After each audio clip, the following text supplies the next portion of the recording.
Sean Fennessy. I'm Amanda Dobbins. And this is the Big Picture, a conversation show about sentimental value and sentimental crap, or bad dads and their distant daughters. On today's episode, we're discussing two new releases. The first is the latest Colleen Hoover adaptation, Regretting You, which has quietly become one of the most successful films of the fall and is an utterly baffling slice of melodramatic poppycock, Amanda. The second film is Joachim Trier's Sentimental Value, a family drama about a patriarch filmmaker and his two daughters and the house that binds them. It's the new film from the Norwegian filmmaker. For me, one of his best yet. I spoke to Joachim. You can hear that later in this episode. He's a very thoughtful and interesting guy. He's been on the show before. We'll also cap off the month of November with an updated Best Picture Power Rankings, which will be the last time we talk Best Picture until the Golden Globe nominations on December 8th. How are you feeling about that? Are we coming in at 7 a.m.? I think so. Okay. I think I need to see Song Sung Blue that morning. So we're going to come in early. Oh, I thought that you were saying that you needed to see Song Sung Blue before the Golden Globes nominations were announced. I think it'll be in the mix. There is a musical comedy category. I think it could be in the mix. They want Kate Hudson at that table. They do. Okay, before we get into all of that, and that is a full slate. Normally that would be more than enough for an episode. You know, conversation with a filmmaker, two new movies. We're recording this on a Friday. This is a fateful Friday. I don't know what's going to transpire over the next 72 hours before this episode drops. Probably a lot, because you know what I just remembered? We're recording this before Thanksgiving, and I'll never forget. I go back to Philadelphia every year for my in-laws' Thanksgiving, and I remember being in my husband's childhood bedroom when the news that Chapek was out and Iger was in hit. And I think that was the Sunday or Monday before Thanksgiving. Was it? So, yeah, because I was in Zach's Philly bedroom. I have no recollection of that. Can be an eventful time of the year. It's a news dump time for sure. Yeah. It's a time when you bring in some big information. Now, the biggest thing that is going on in Hollywood right now is, of course, the imminent, seemingly sale of Warner Brothers Discovery. This has been a slow-moving car crash for 5+ years, and we're finally getting to this place where Zaslav and co. are starting to figure out who they're going to move this company into the hands of after, I would say, mismanagement over the last few years. The initial bids on this were due on Thursday at noon PT. Reportedly, 3 bids came in. A bid from Paramount, a bid from Comcast, and a bid from Netflix. Okay. Now, I just want to talk very briefly with you about the different permutations, what could happen, what it could mean, and I don't want to take any bets on what's going to happen, because I think a sale like this, a merger like this, has a lot of unfortunate ramifications. So I don't want to make too much light of it, but it is very, very important. It is vitally important to the future of film, to the future of theatrical distribution, to the future of the entertainment industry, because Warner Brothers is one of the signature studios in the history of this business. So here's what could happen. Here, I've listed it in what I think is order of likelihood. And you can tell me if you agree or disagree with this. The first permutation, Paramount Skydance buys Warner Brothers Studio and HBO. They bundle all of the streaming properties that are valuable to them from Paramount Plus and the HBO properties and whatever attendant stuff comes along with that, TNT and so forth. And then they also get the movie studio. So they get the full slate. They get Batman. They get Barbie. They get all the stuff that is part of the Warner Brothers universe. Harry Potter, which is going to be a television show very soon on HBO. And Trump, being a fan of the Allisons, pushes that merger through. Right. And it happens. That, to me, feels like the most likely outcome. I think so. I mean, some of that likeliness stems from the fact that it's been the most covered in the media, the most speculated. There have been the most conversations that we know of. And because Paramount has just kind of been lurking around Warner Brothers for a year or so. This has been, I think, critical to Allison's strategy in general. Yeah. He says that they can build, but it would be helpful to Paramount, which has a much more threadbare collection of IP than the other big studios, which is one of the reasons why it's been so challenging for Paramount over these last 10 years as a movie studio. Here's the next, I think, most likely option. This is just based on kind of what I've heard around town and a little bit of my own gut, which is that Zaslav and co. decide to split the sale in two, and that Comcast, which is, of course, Universal and Peacock and that whole orbit, gets HBO. And they plug that right into their television streaming ecosystem. Right. and Netflix gets the Warner Brothers movie studio. I wouldn't be happy about this.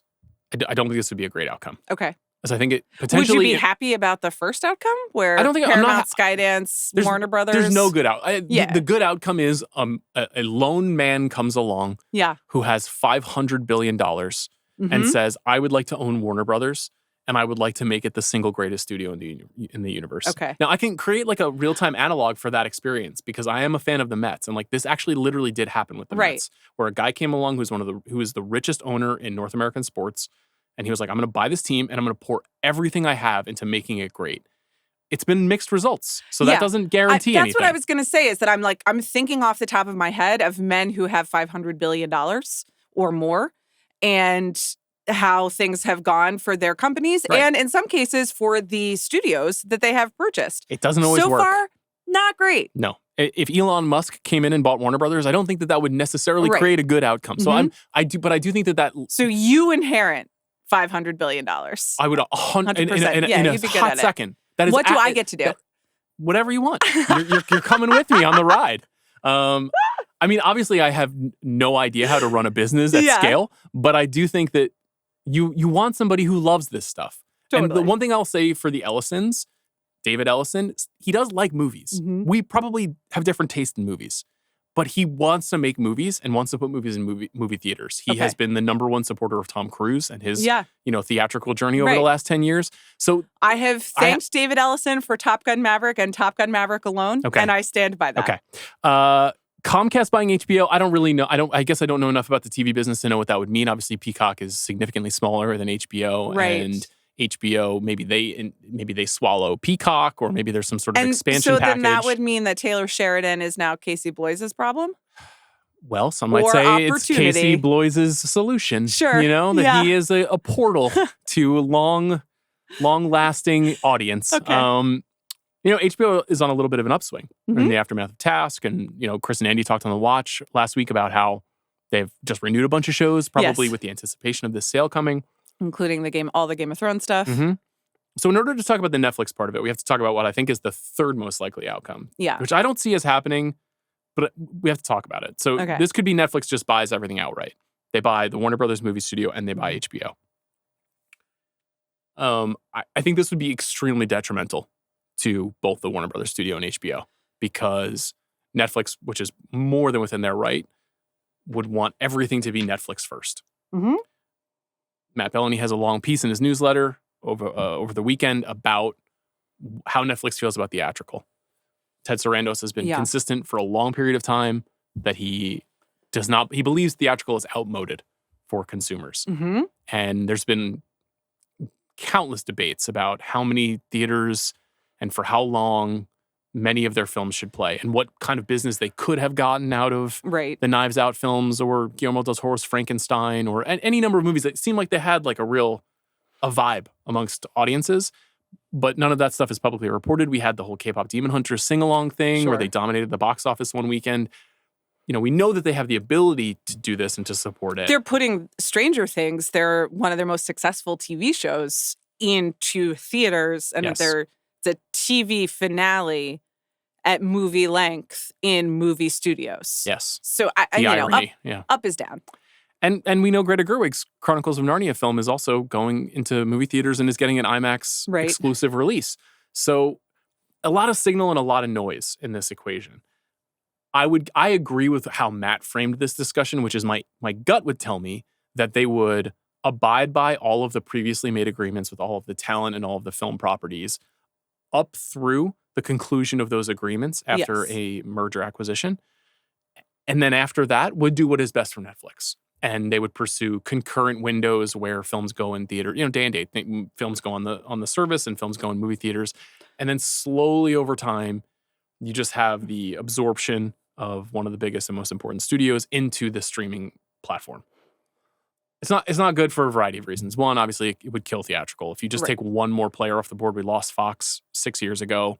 Fox now puts out half as many movies as they did when they were operating independently. There's an inventory issue. Yes. So we already have too few movies to support the theater industry. And then, for my own very selfish personal reasons, like it probably spikes home video like forever, like the sort of the physical media Blu-ray market. Yeah. And Warner is a huge part of that. And the Warner Archive is very special. Like things like the, One Battle After Another Steelbook selling out in like 5 minutes or whatever. That's a small slice of the pie. Right. But it's like a thing that makes people care more about movies. And if you take it off the board, and Netflix would be within their rights to take it off the board because they're a streaming platform, then there's going to just be this like removal of a few phases of film fandom that I would see as destructive. I could be wrong. I reserve the right to be wrong. I reserve the right to even watch Netflix rebuild theatrical in America and support Blu-ray production and encourage home collectors. But very little of what they've done in the past indicates that they would. Yeah, I would say that previous evidence suggests that they will enter, an arena of the industry, whether it is theatrical or, owning Warner Brothers, or the example I'm going to use is just like making films with great filmmakers and spend a ton of money, give everybody what they want, and make everything look very rosy and like promising. And you'll get The Irishman, and you'll get Marriage Story, and you'll get Roma, and you'll get like what was really like a golden age of truly good work made by some of our greatest filmmakers. No doubt. At a time when no one else in the industry would pay for that sort of stuff. And that will fall somewhat flat in the eyes of Netflix's metrics, and they will walk it back bit by bit and just do less. And things will be a little less good, and they will spend a little less time caring about theatrical. And suddenly, oh, look, fewer theaters are available. And no, that doesn't really make sense for us. And it will happen slowly, and they will condition audiences over time. But yeah, I don't think there'll be a theater first company. I don't think buying Warner Brothers is like, okay, now we really believe it. And now we're like revitalizing AMC. I fully agree with you. I don't think that would be logical for what their business is. There is a significant difference, though, between the original work that they have developed and produced and distributed and bringing in some of the most known quantities in movie history. Like if you go through the Warner's archives, there are so many different kinds of stories that have proven to be incredibly durable through 75 years of theatrical distribution and home video, that like to have Batman and to make a Batman movie and to make it a streaming first movie or a day and date movie, that feels dumb. Like that actually feels like bad business. Well, sure, but Warner Brothers has already done that. True. So I remember because I watched The Batman starring a very tall Robert Pattinson at home over the span of 4 nights, and then I didn't know who the Joker was. But that was in brief, though, in a time of transition. Warner Brothers still has a 45-day window. Like Universal has a 17-day window with some gradation based on box office. But Warner Brothers is one of the few studios still. Warner's and Sony and Disney are like, we still have to let these movies play for a little while. Right. And that keeps that business in place. This would be a real threat to it.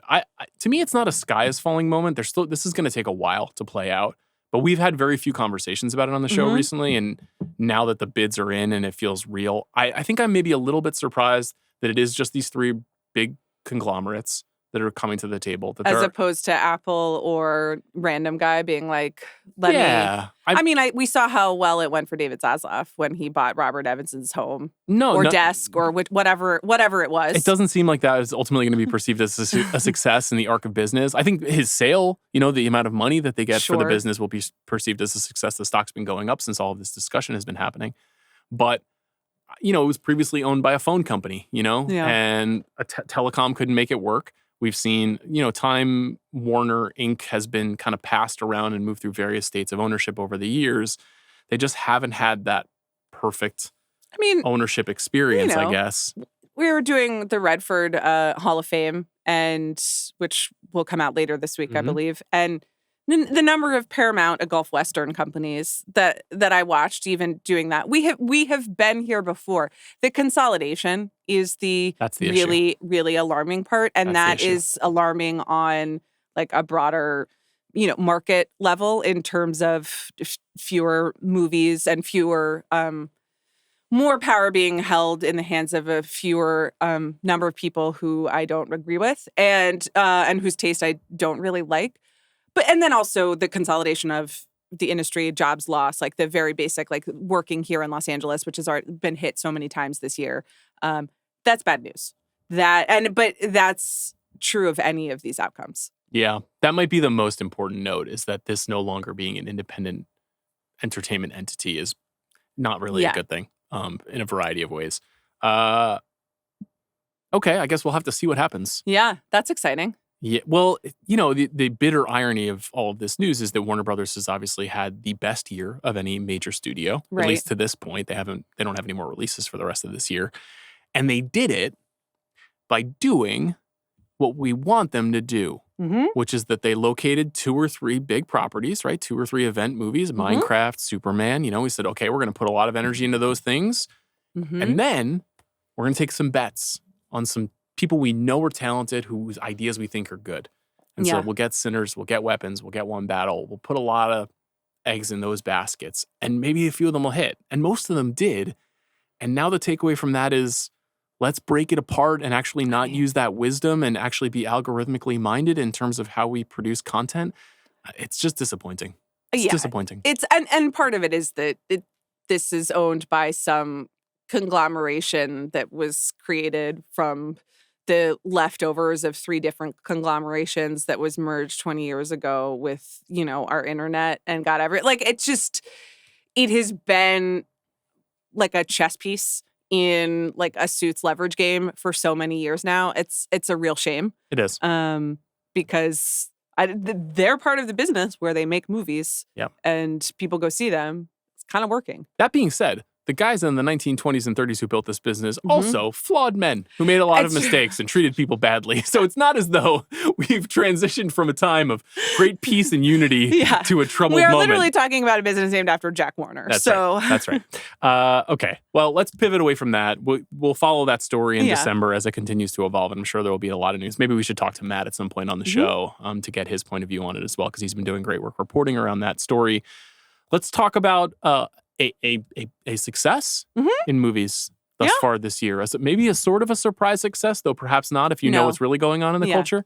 So this is Regretting You. This is the new feature film from Josh Boone, probably more specifically the new Colleen Hoover movie, which is probably how fans of it understand it. It stars Allison Williams, McKenna Grace, Dave Franco, Mason Thames, Scott Eastwood, Willa Fitzgerald, Clancy Brown.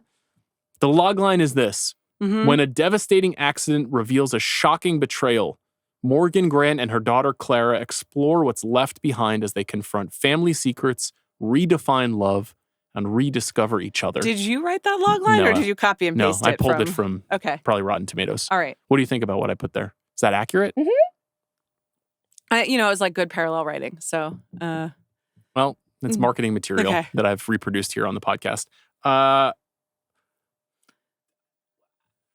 I'm sad we didn't see this together. Oh, yeah. I really, honestly, when it came out, I almost texted you being like, I think that we should just find a time to go see Regretting You together. And we had other things to do, and then we could only fit it in. I saw a 10:30 a.m. on a Tuesday screening. Yep. Seems like you were a Wednesday matinee, weekday. I was. So I think the only thing that my only true regret is that this wasn't a communal experience. We're sharing it now. This is preposterous and also the most excited I've been to talk about a film in many years. Okay, why? Because I thought, obviously it's bad and insulting to its audience and literature and the idea of human relationships and also human behavior. And I guess cinephiles and definitely moms who like wine, but maybe even inspiration boards. But you and I don't really go in for like, it's so bad, it's good. We don't. And this is not so bad, it's good.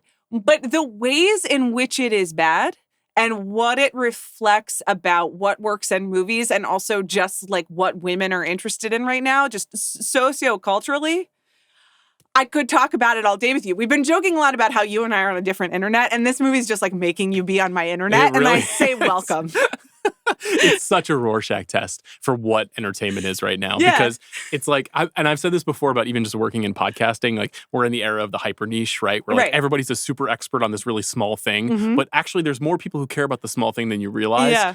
This show is an example of that. Yeah. And Colleen Hoover is an example of that. And she has hordes of fans, even though she has this very hyper specific style of melodramatic, soapy writing. Yeah, I think the Colleen Hoover thing is just insulated in a way. Mhm. It is because of the nature of reading and also because the nature of TikTok, which is like you open up your phone and you just sit there and get you fed stuff. You Yes. don't go anywhere else.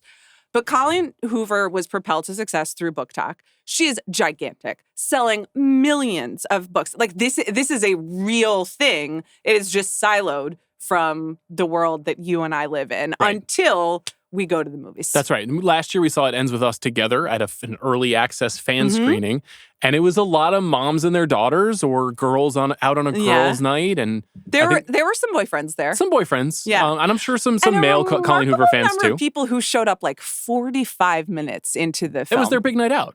Oh, into the film. Into the film. But they were like wine drunk at MacGuffin's, you know? Yeah. They were Well, guess what? You can bring it into the movie. But that was the other thing, was that it was a lot of people who we don't typically see at the movie theater, you know? And It Ends With Us was a pretty sizable hit. And I would say the only other comp that I can make to that movie over the last 12 months has been Materialists, where they're very different tonally.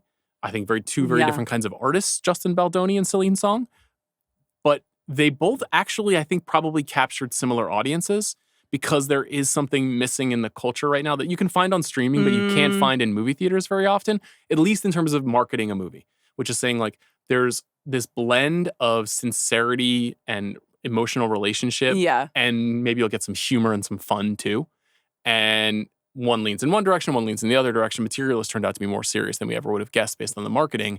This movie turned out to be way fucking funnier than I ever would have guessed, though probably not on purpose. But It Ends With Us, you and I were both absolutely shocked by what it turned out to be. Yeah, but that was my introduction to the Colleen Hoover world. Yeah. And I think I was just mystified by its appeal.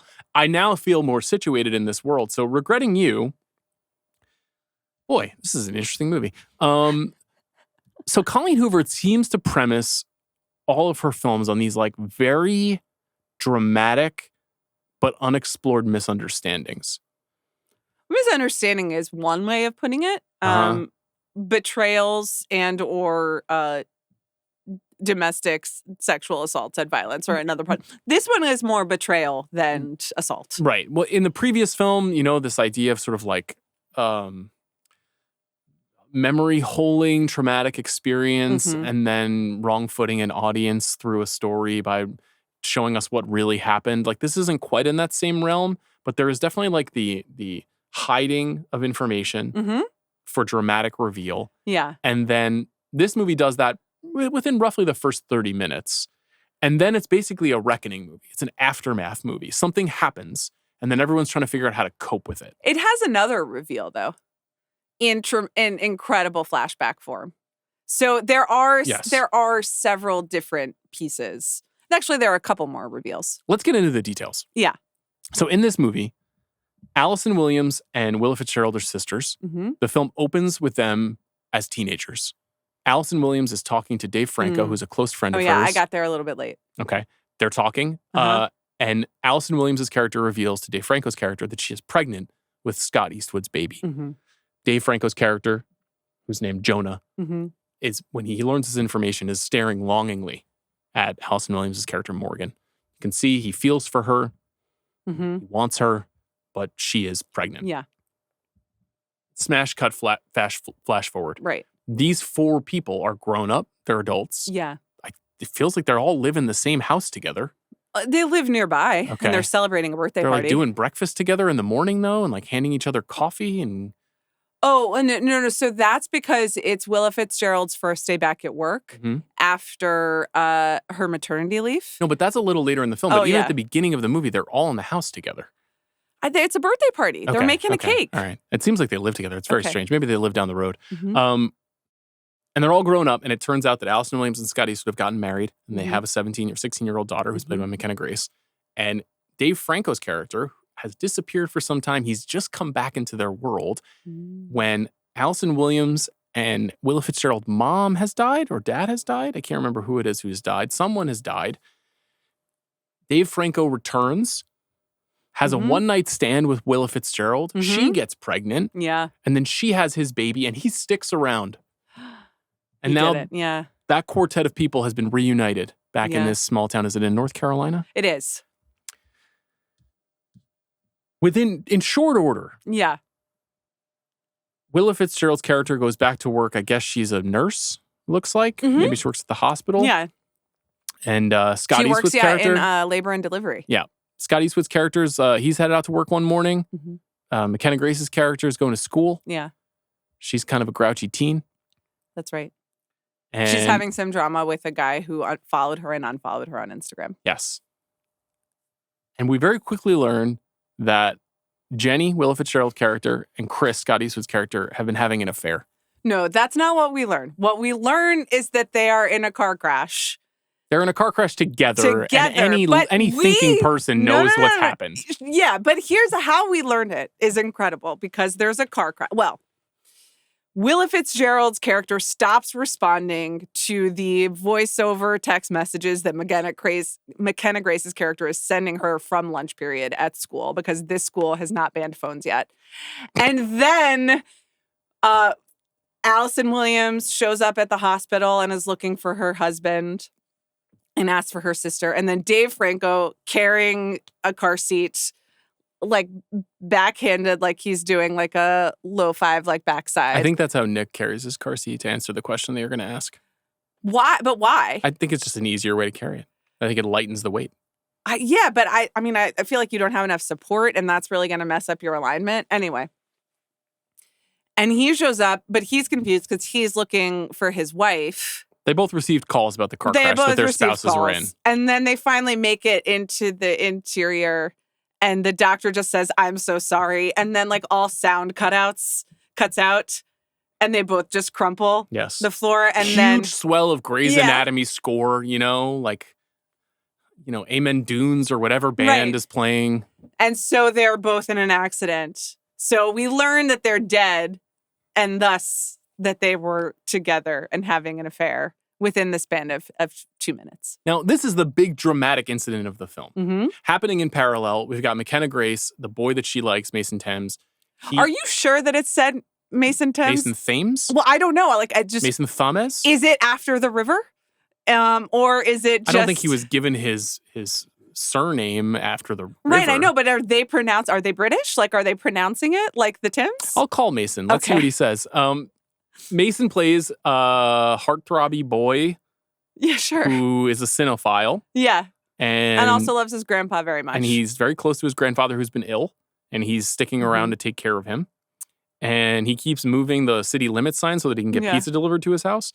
And McKenna Grace observes him stuck on the side of the road. She picks him up, gives him a ride. They meet cute. This all happens in the setup to the movie. And then their story is sort of like the will they or won't they kind of back and forth. Where is he going to dump his girlfriend? Are they going to get together? Kind of classic teen romance stuff. So, but also she lost her dad. But that's her father dies in this car accident. And she's coping with that and trying to figure out what's going on. And while all that is happening, and while Morgan and Jonah are trying to figure out how to deal, we start flashing back to them as teenagers.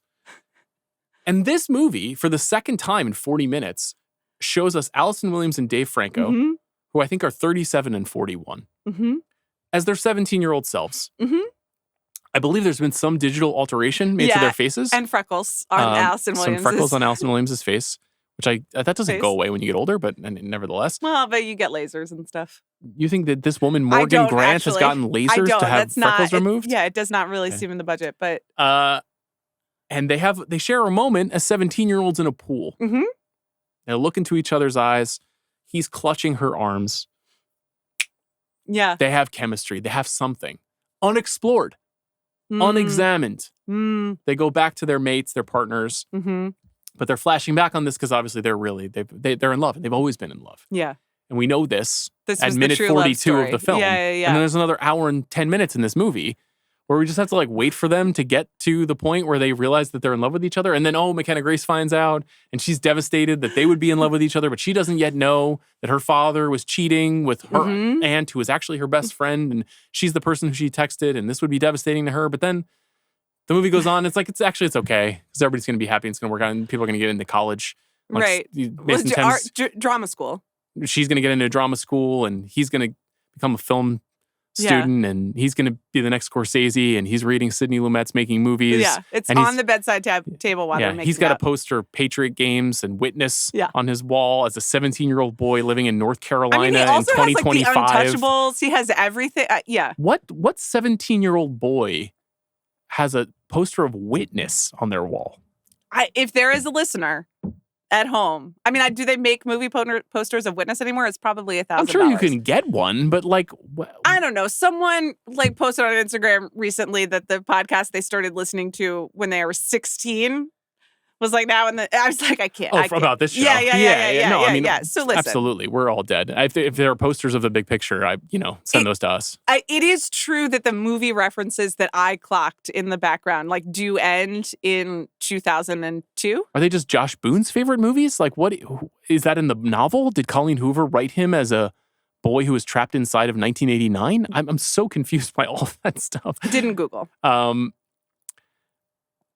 The movie is really silly. Like, tonally, It's trying very hard to be dramatic, but it has cast a bunch of people who are kind of like light comic actors. And then allows them absolutely no comic relief. Like, Dave Franco doesn't get to do one funny thing, but he does have to say, before, you didn't even talk about how they get to the flashback, which is like they're sitting there commiserating in her living room. And she says something about, remember when, like, I don't even remember this time or blah, blah, blah. I don't know. And he says, like, honestly, truly like it's AI Dave Franco. Yes.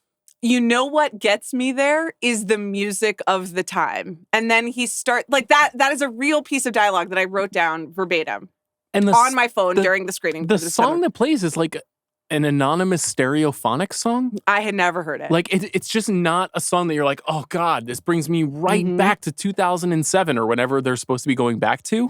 And it's just like a series of near misses with Jack this. just texted us, I can't believe I'm getting this spoiled beat for beat, which is really funny. Sorry, Jack. I'm sorry to anybody who really wanted to see Regretting You. It's been in movie theaters for 1 month. There are a series of moments like that where characters say things to each other that I'm like, a person wrote this? And I individually... Did a person write this? We actually don't have confirmation that some of this dialogue wasn't written by a robot. I mean, the screenplay is by Susan McMartin. Okay. I assume a person wrote this. Let's talk about Allison Williams and Dave Franco.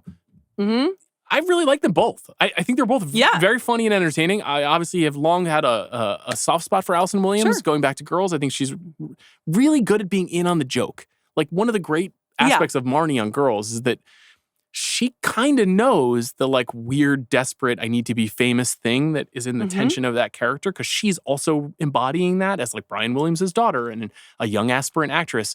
And then if you've seen like the movies that she's made in the last 10 years, especially the Megan films, there's an element of camp. Yes. She's becoming like kind of a genre queen. And she's a very like, nervy, right on the surface actor. And that directors usually know how to play that for laughs. Right. I mean, think to the famous scene of her and Get Out drinking the milk and Googling NBA draft prospects. Yes. So, but this movie is like, no, you're Meryl Streep. You have to be the most serious dramatic actress in America. And you have to sell this car accident. You have to sell your love for Dave Franco, who is normally extremely funny and energetic in movies and is a block of wood in this film. But also like a weirdly ripped block of wood. It's so confusing. Yeah. I know, but it's like, it doesn't match his frame. You know what I mean? But if you just flipped this and you made Willa Fitzgerald and Scott Eastwood the two leads and put Allison Williams and Dave Franco in the other parts, doesn't that make more sense? Yes, but then Allison Williams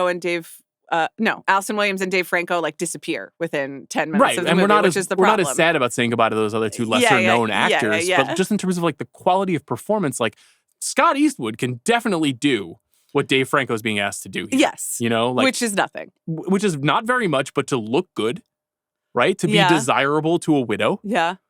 to be like a sweet dad who has a masculine energy that you're excited about Mhm. as you're grieving. Right. At some point, Allison Williams and Dave Franco have to go to like the local Holiday Inn where Scott Eastwood's car still is. Mm-hmm. And it turns out Scott Eastwood and Willa Fitzgerald never checked out of the local Holiday Inn. So first, Allison Williams is like, we used to come here for special occasions, which is like really, really depressing. Extremely dark. Like they're trying to locate this in... Is it a Holiday Inn? No. Is it not like a Kimpton or something? I don't think it's quite a Kimpton. I think Okay. it's somewhere in between. You're right that like it has more floors than I associate with a typical Holiday Inn It's a little or more like elevated. extended stay. Yeah. But like they're in like a very vast empty parking lot that surrounds a hotel. It's not screaming like staycation, you know? I agree. And where in North Carolina are they? So it seems like Charlotte? sort of, I was going to say more like Raleigh, Durham, like Research Okay. Triangle area, thereabouts. Cool. Lovely area of North Carolina. I've been. Yeah. So anyway, they drive there, they check out, they get their stuff.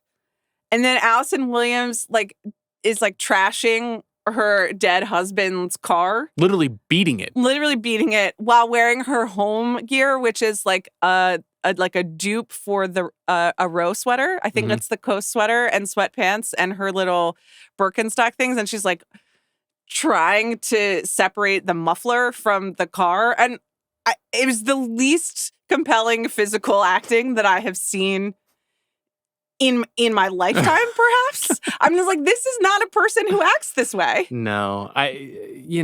She's trying. She's not her miscast. fault. Yeah. I think the direction has let these guys down quite a bit. I think the material has really let them down. She's better when she's in like worried mom mode. Like, and that it gets her closer to like control freak Marnie. Though like Allison Williams is forever too much of a control freak to like have had a teen pregnancy.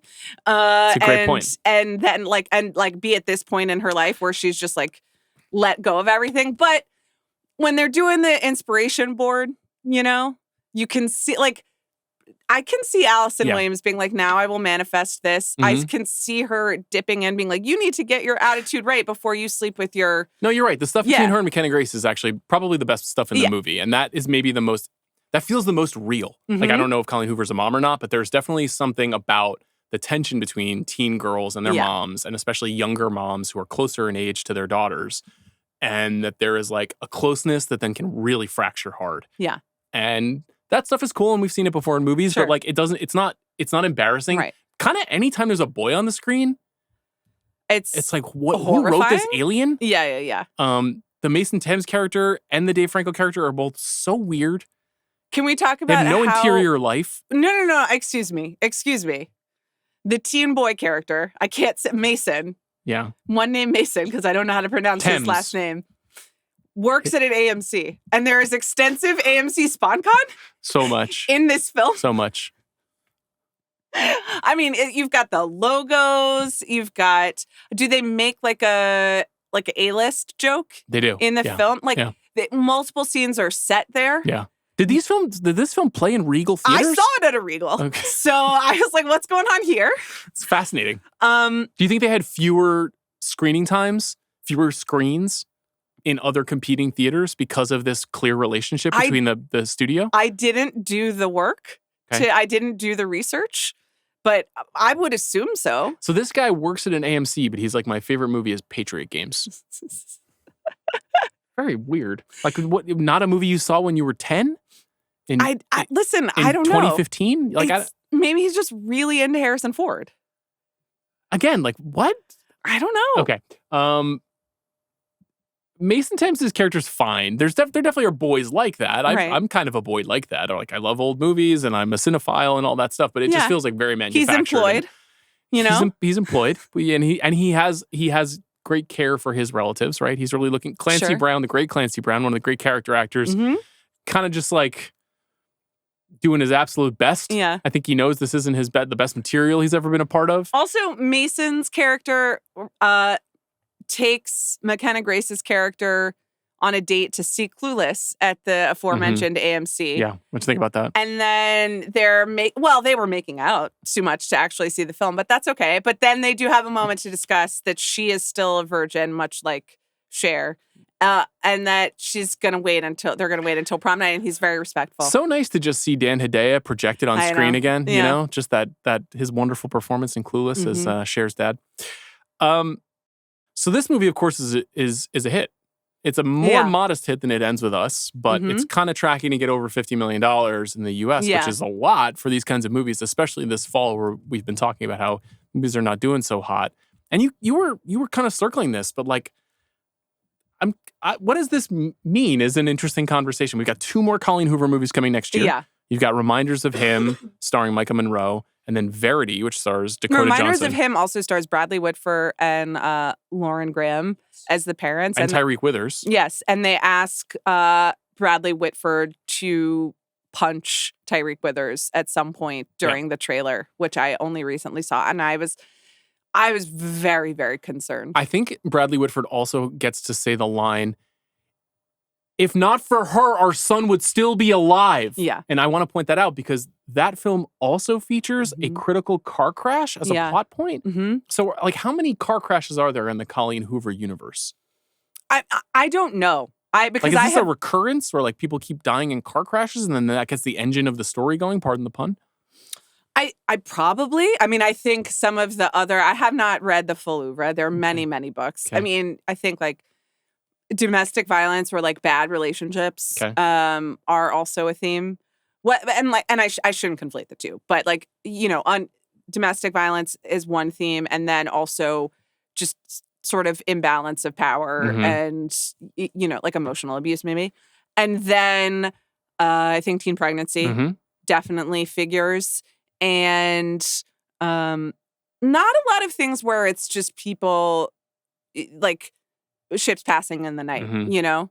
So I just want to say there's nothing inherently wrong with melodrama. And melodrama has been a part of Hollywood history, like always, you know, like Gone with the Wind is a melodrama. Douglas Sirk movies, like The Way We Were, speaking of Redford, Steel Magnolias. Like these kinds of movies have always been here. They're always successful. The movies I just named are good. And these movies these Colleen Hoover stories just seem like real rickety and lame. I understand why they work. I do feel that for the last like 20 years prior to her rise, a lot of this stuff was confined to Lifetime, the Lifetime channel. Well, to me, Nicholas Sparks is the comparison. Yeah. And, you know, I had written in my notes, like, it's like Nicholas Sparks, like minus the teen pregnancy. But then I Googled the plots of a lot of Nicholas Sparks novels because there are many of them. He's publishing at a volume, not unlike Colleen Hoover. And there are a lot of people who are single parents or had their kids young or whatever. So he might be slightly more interested in older people. That's what I was going to say. I think of that as a frame for him. But that's also just because those are the more successful adaptations that were, you know, like specifically The Notebook, which does also have, you know, the teen versions of those characters have sex in the room with the piano in the house. Colleen Hoover, to me, this is completely speculative, having just seen 2 movie adaptations of her work, but she seems to be singling out single divorced moms.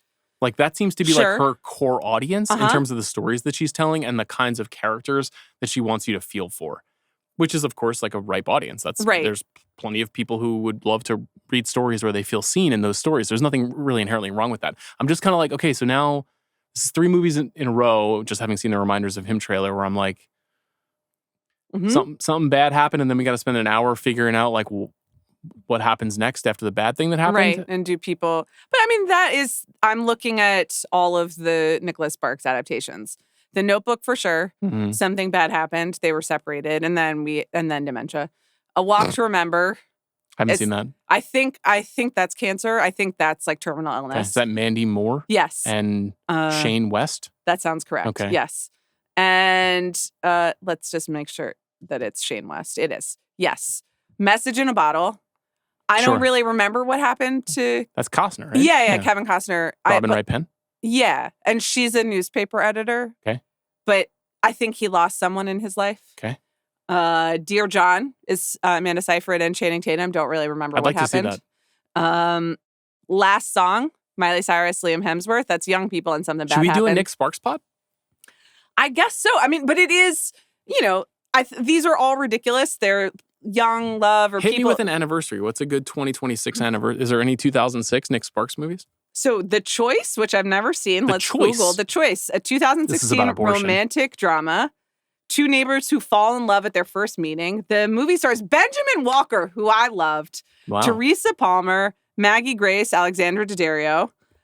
Wait. Go back. Teresa Tom Palmer, Welling? Maggie Grace, and Alexandra Daddario in the same movie? Yes, Tom Welling, and I will give you $1 million if you can name the and who. Who's the last person credited here? Whoopi Goldberg. Tom Wilkinson. All right, so what happens in this? So Travis is a veterinarian, and also another similarity between Colleen Hoover movies and Nicholas Sparks. Nicholas Sparks films are all set in The South. in North Carolina, and most In of North North Carolina, Carolina, because yeah. that's where he is. So this is Wilmington, Yeah. North Carolina. Falls in love with Gabby Holland. She lives in the house next door. They don't like each other at first. There's a complication with a rescue dog and puppies. They spend time together. They start a relationship. Other people come back. Traffic accident. She survives it, is now in a coma. Travis has shown her DNR order and asked to sign it. Oh my God, does he sign it? As a hurricane hits their house.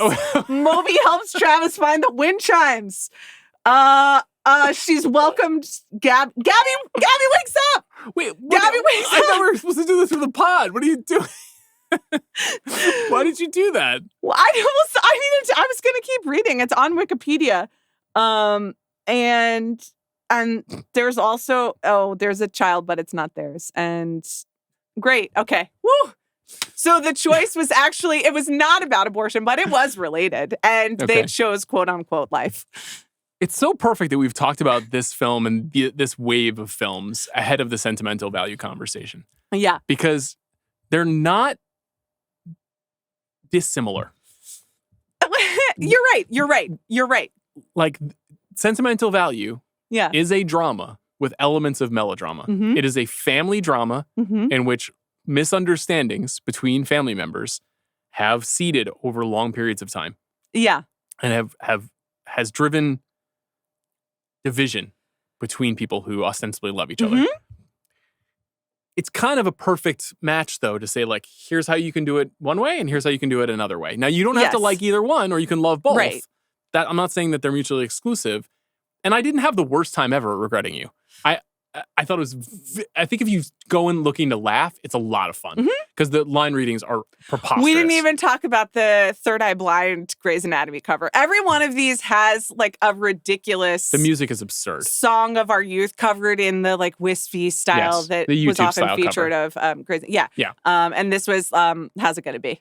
Which was iconic stuff. All bad. And in Sentimental Value as well, like, music is a huge part of it. It's like kind of a needle drop bonanza where there's all these songs that Trier is choosing to kind of make you feel something, but they're all slightly more obscure and slightly more, art house artistic. I've been looking forward to talking with you about this movie. So this movie is like one of the big movies at Cannes. Yes. I think we've seen now, and we'll get into it when we do the rankings, that really the Cannes films have kind of held weight over a 9-month period that has defined this year. And one of the reasons why I think that the fall has felt so soft to us is because we've kind of known about all these movies for a very long period of time. So when you look at this and you look at It Was Just an Accident, and you look at Blue Moon, which was at Berlin, and you look like a handful of films that really made their mark in the spring, it didn't feel like what hit in September and October felt very meaningful. But Sentimental Value now, after hearing about it for a long time, is finally in theaters. It's going wide this week.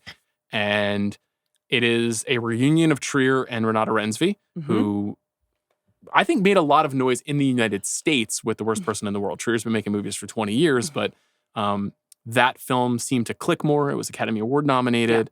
Renate Reinsve has now been kind of like integrated into the Hollywood system. And then also, the film also stars Stellan Skarsgard and Elle Fanning, two very familiar faces to U.S. movie fans.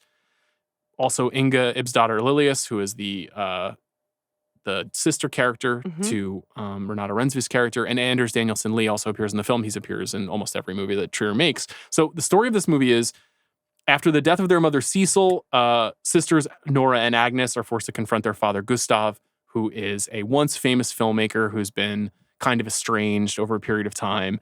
Nora is an actress. Agnes is a researcher. They have a complex relationship as sisters. They have a complex relationship to their father. And then the film uses the home that they grew up in, which then is now empty after their mother has passed away, as a kind of portal into their family history.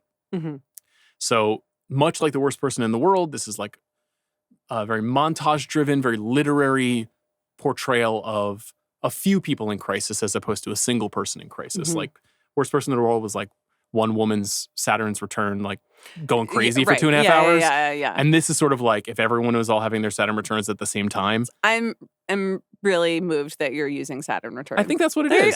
It is, but I didn't know you. Once again, I didn't know that's the internet you were on. Well, I have a lot of depth. So I love The Worst Person in the World. I really like Trier's movies. I don't love all of the films that came before this. You know, he did this like Oslo trilogy. That was The Worst Person was the final film in that group. But this is one of my favorite movies of the year. I was like completely knocked out by it emotionally. I think there's like a discovery as an actor here. There's like an actor that I've always loved in Stellan Skarsgard, I think doing like some of his best work. It has been interesting though to watch, and I eagerly await your thoughts on it, a mixed response in the last couple of months. This won what is the name of the second prize at Cannes? The Grand Prix at Cannes, and was immediately identified out of Cannes as one of the big awards contenders, I think, in a large part because of Worst Person in the World's, success here in the U.S. And then you, I believe, saw it this summer, and you texted me, Sentimental Value will win Best Picture. Yes, now before I had seen One Battle. Yes, exactly. But so I remember that text message very much. I absolutely loved Worst Person in the World, so I think that was my favorite movie of that year. When I saw that movie, I thought of you the whole time. Yeah. I was like, this is such an Amanda movie to me. It was electric. So all this to say, my expectations were incredibly high, and I saw it much later than everyone else. And I think that the most responsible way that I can put this is that this is the After Sun annual I'm Dead Inside award for the film I just that I admired and I think is structurally and intellectually very sound, incredible performances. Like everything is there, and I just didn't connect to it. Like I just didn't. I understand why other people did, but I feel like a little outside, like left out. Like what am I missing? I've seen it twice because I was so confused the first time. Interesting. I think some of that is because of the subject matter. And I think that this is a film about family relationships and making art, and also like about depressed characters, about multiple depressed characters and how they express it over time. It is very much the cycle of depression through families. Yeah. Yes. But a lot of it is centered in Nora, the Renate Reinsve character, who is playing, it's a very, very honest representation of depression, but it is it's durational. It's cinematic immersion. Yeah, because she's not talking and she's feeling pain, but quietly. And so, and it communicates the inability to connect. And at some points I've wondered, is my inability to connect with this like part of the point? Because that is what it feels like to be depressed. And I would know because I've been there. So, but it is still also a film. And so you're trying to invest in the protagonists. And I couldn't quite get there. And then there are so many other things going on around it that I never knew what I was supposed to latch onto. And there was nothing to latch onto. And that is, again, a great definition of depression. But tricky as a movie. Can I tell you what I latched onto? Yeah. This was even more acute the second time that I saw the movie. Because when I sat down to watch it the first time, I was going in expecting Renate Reinsve, our new Meryl Streep. This will be her centerpiece performance. It will be an even bigger film than the last film. Right. You have to see this because of what she does in this movie. Yeah. And she's not given a lot she's given a lot to do in that very first sequence that we see her where Right. she's has stage fright. And then after that, she kind of recedes within the movie. And she has a couple of confrontations with her dad, but it's not as explosive as you expect it to be. And in fact, her sister and her father are the ones who get more to play in the movie. But a constant conversation between my wife and I in our life is, what does our daughter have that comes from her and what comes from me? And what is a trait that I have and what is a trait that my wife has? And the way that you pass things down to your kids. And in this movie, Nora and Gustav, the father and the daughter, are very similar. And it can be beautiful to be very similar to one of your parents. And it can be really challenging to be similar to one of your parents. And they're like two magnets. And they repel each other. They can't connect. And so because we don't get any scenes, really, of Stellan Skarsgård and Renate Reinsve connecting and making sparks, it feels like anti-cinematic. But I feel like it's very true to what it's like to be in a family. And I have these relationships with people in my family. So you don't get some of the things that there's a real lack of catharsis in this movie at times. Right. Where you're looking for it. But that felt like a very honest representation to me of what it's like to be close but apart from somebody that you care about. And the Gustav character, I think maybe just for me specifically, is just kind of a catnip guy. He's like a distant father who's a filmmaker. So all of his concerns, all of his egotism, all of his creativity, all of his nostalgia and longing, all of his sense of self, that's a rich character for me. I'm just into that. I love directors. I've interviewed hundreds of directors on this podcast because I think they're so interesting. They're these like domineering figures who are also so sensitive and wounded and like really want to be understood. It's a really unusual personality type. And it's not just men. The female filmmakers are like that too, but there's especially an older male director is a rich character to me. And Trier is a guy who's from a long line of filmmakers in Norway. His grandfather was a filmmaker. His father was a sound designer. He's a director. This feels like a very true representation of those kinds of guys. So I think there's also, and you're saying it's purposeful and creating that is the intent to create the feeling, like the disjointedness. But there are several different movies in this film. And so you can really see that the Stellan Skarsgård character and his adventures with the Elle Fanning character, who is playing an American movie star who comes to Gustav's work. At the Deauville Film Festival. Yes. Which I would love to visit. As would I. Deauville? I think Deauville. Okay. And she is at the height of, or, ascendant in Hollywood and sees his film and wants to work with him. And so he gets slurped into the Hollywood machine for a bit and it doesn't really pan out. And the whole process is played, she's like very responsible about the whole thing. All the people around her are hilarious, including the tall man who played Chevy Chase. Yes. What's his name?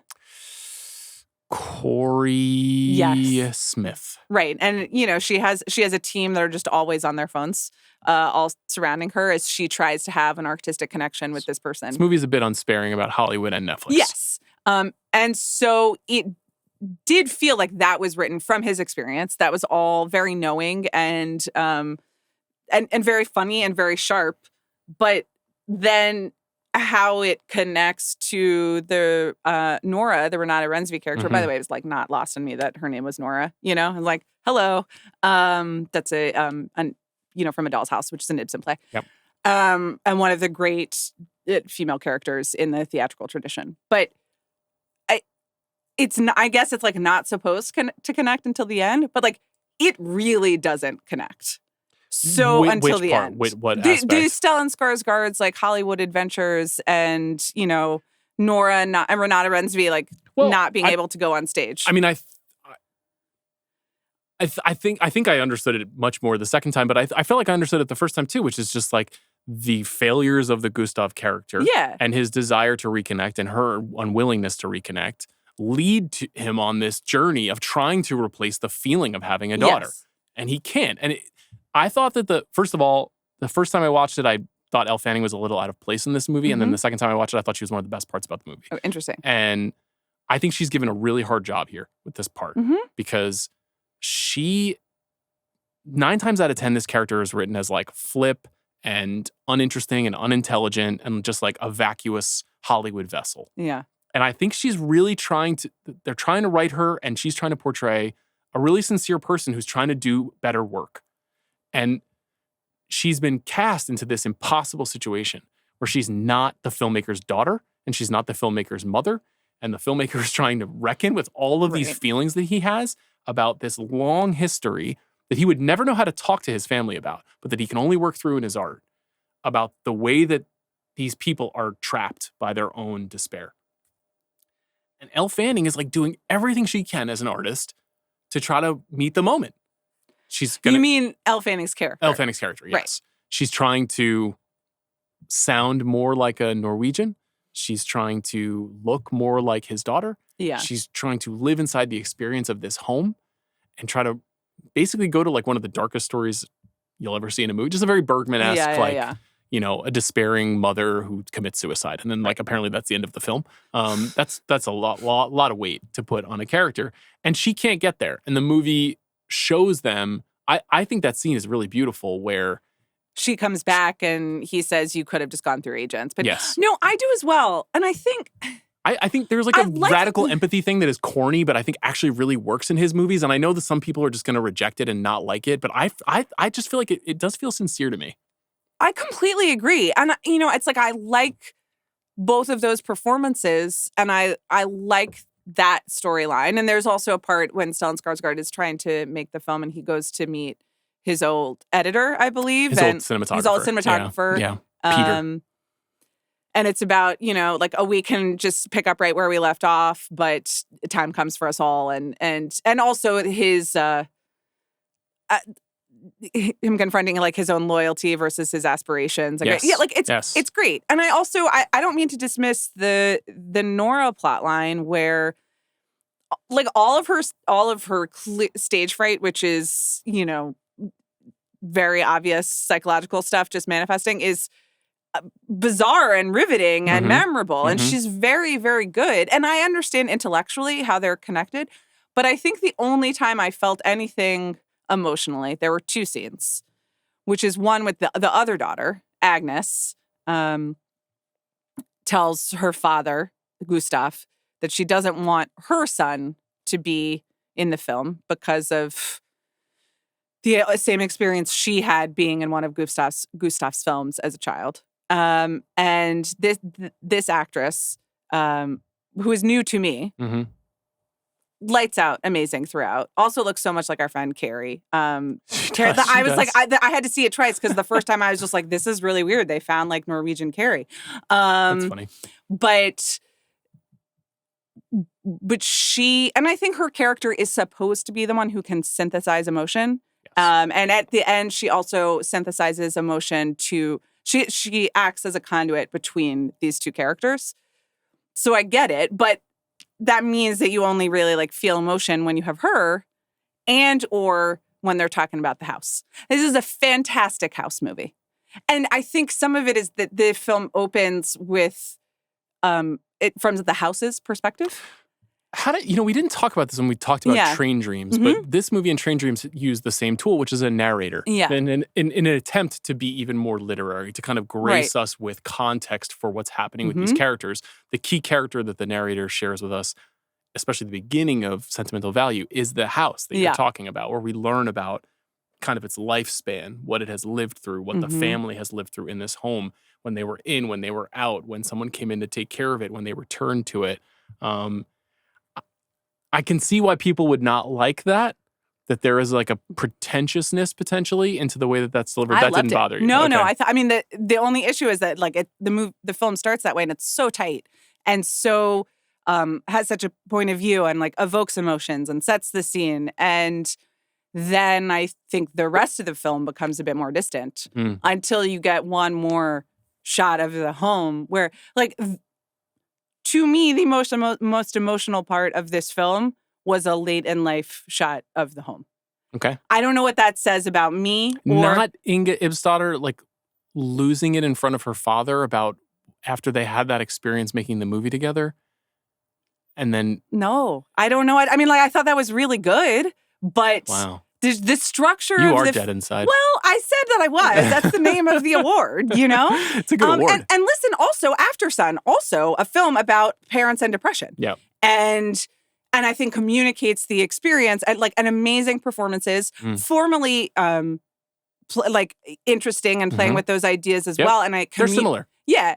But there is just a connectedness that I know I've said that 45 times, but I feel on the outside. You may not know this yet because I don't think you've seen the film, but we will be talking about After Sun again because of a choice made in a movie that is coming out in December. I mean, I have seen, well, I don't know which film, but now that I'm thinking about it, I'm thinking about the shot in Sentimental Value where it's the three faces and they're going around, which is not dissimilar to the end of the After Sun. Yes, that's not what I'm referring to. Are you? Is it another Paul Mescal film? No.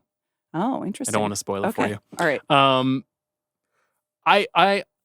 It's probably good because I think we're. I know what movie you're talking about now. People gotta just really keep their display tighter because I know now, and it's been spoiled for me. Okay, I'm sorry to hear that. It's okay.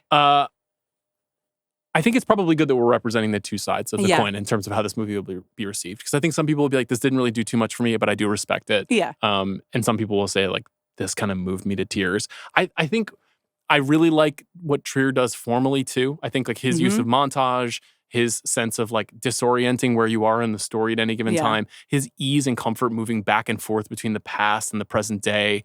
And then, you know, there's a very clever reveal at the end of the film in terms of what is being displayed. I think he's got real moves. Like, I just think he's a really interesting designer of movies, you know?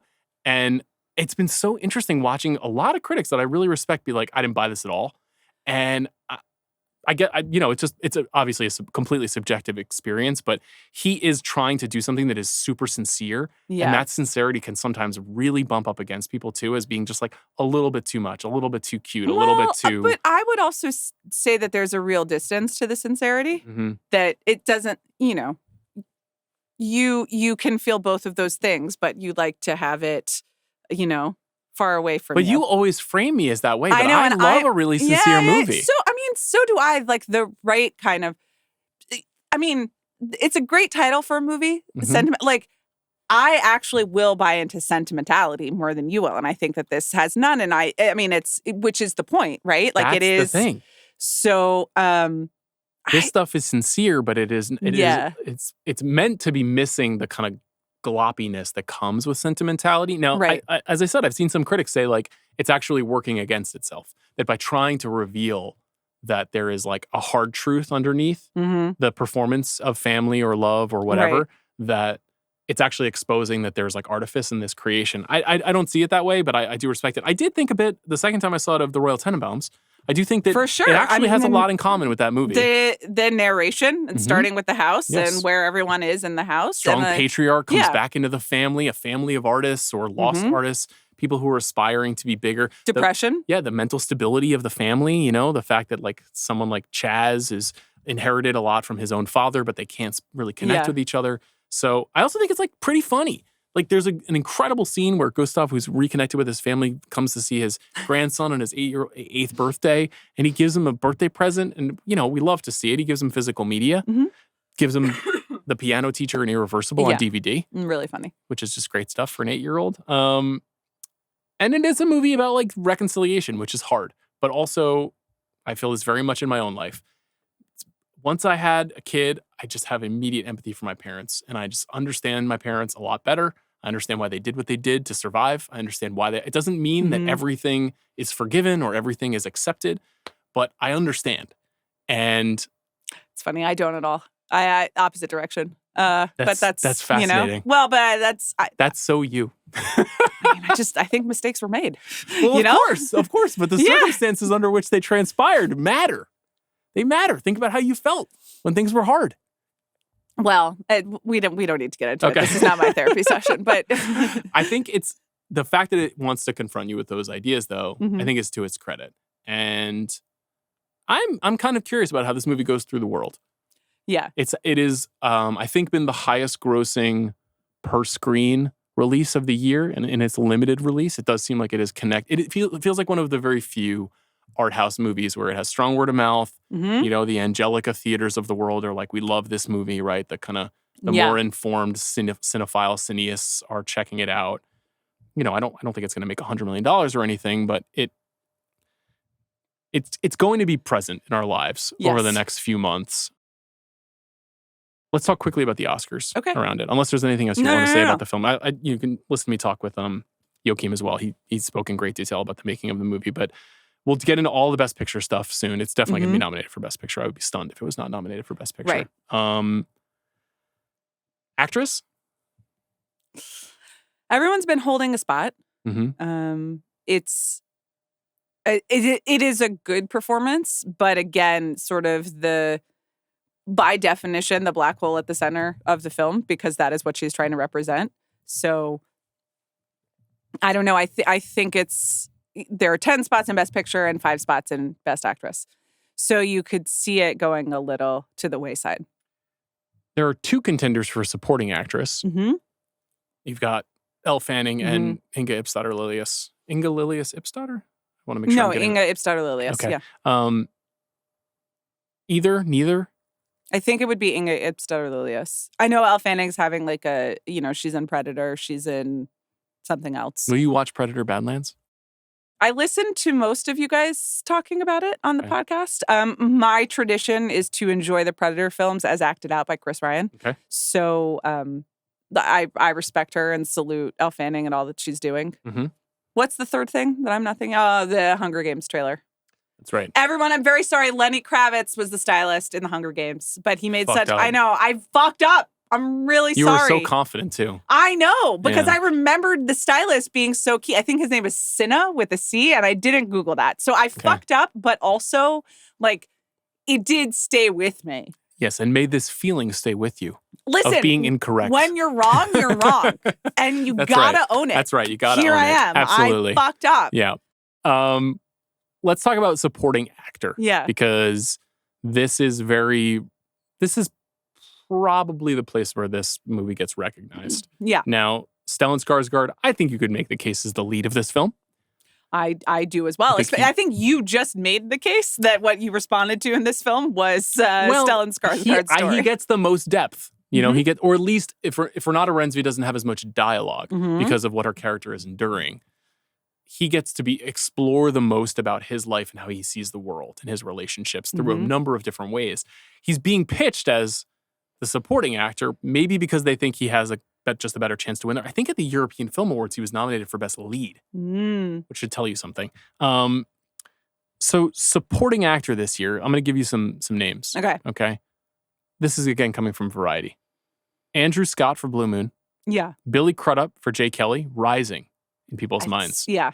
Delroy Lindo in Sinners. William H. Macy in Train Dreams. Adam Sandler in Jay Kelly. And then the top 5 here, Jacob Elordi in Frankenstein, Paul Mescal in Hamnet, Benicio del Toro in One Battle After Another, Sean Penn in One Battle After Another, and sitting in first place is Stellan Skarsgård. Yeah. I think Stellan, Benicio, and Sean Penn are locks. Maybe not locks, but they feel tight. So what do you think of the last 2, if you had to guess? Who is 4 and 5 on the Variety list right now? Mescal and Elordi. Elordi seems rising, especially as Frankenstein just kind of locks in, and that is what people are responding to. And he's he's great for award season. I'm obviously biased. So are you now. Yeah. We sat together in a movie. Let's see. My little sister Grace could not have been more excited about that news. I mean, I was so also so excited, and I was like trying to rein it in. I really understand what everyone's. He's very tall. You don't have to tell me. I'm kind of tall. He was very tall. He's very tall. The Hamnet thing, I guess you gotta get your head around it. I know it's happening. No, I totally know it's happening, and it's happening more and more and more. Yeah. And so I think that it's strong enough that probably brings Mescal in as well. So I think so. I'm not totally sure. You know, I thought very certain that Sandler would be nominated after seeing Jay Kelly, and now I'm seeing people say like, "Oh, actually, I like Billy." Billy Crudup basically has one scene in that movie, and we'll talk about it in a couple of weeks. But it's a very memorable scene, and he's always great. In Venice, everyone started applauding during that scene, and it was otherwise silent in that theater. That's so interesting. Yeah, I know, and people love him, and he's been working for wonderful. 30 years. Yeah, I think that would be a bit of a crime against Sandler, and I think that's a tough part that he had, but we can talk about it when we get there. William H. Macy and Delroy Lindo and Andrew Scott, I don't think is happening. Yeah. So maybe it's the two guys from Jay Kelly, the two guys from One Battle, Mescal Elordi and Skarsgård in a knife fight. Skarsgård being the leader is interesting. It would be a good win. It would be kind of an its time win. Somebody who's contributed a lot to films over the years. He's like really leaning into it, you know, and like the real life film patriarch.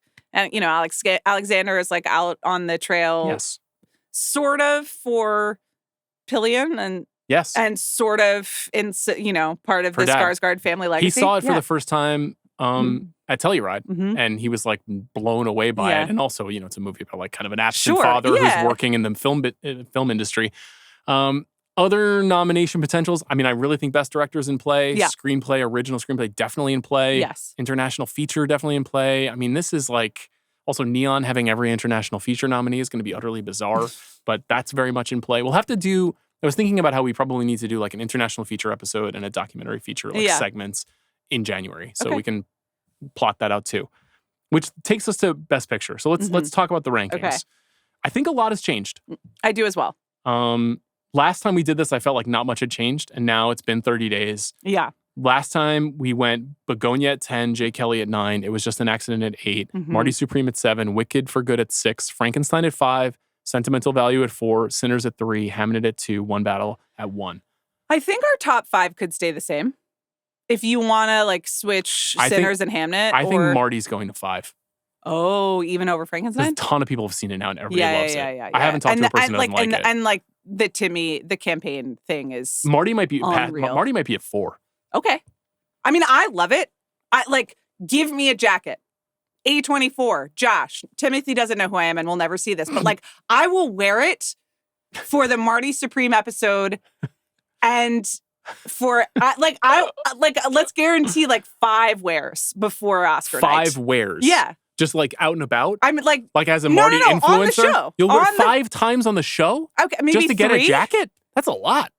But Think honestly, of what is your self-worth? I know, but like wardrobe is like getting really annoying. So if I could just get through, I'd like the blue you should just one. do what I do, which is just get a dark sweater and just wear variations all the time. I don't have dark sweaters. I have to coordinate with you and the set design about like who's wearing navy on any given day. We have 300 people here working on set design. So I would welcome a jacket. I don't want pink. I don't think pink is my color. I thought it looked great on Timmy.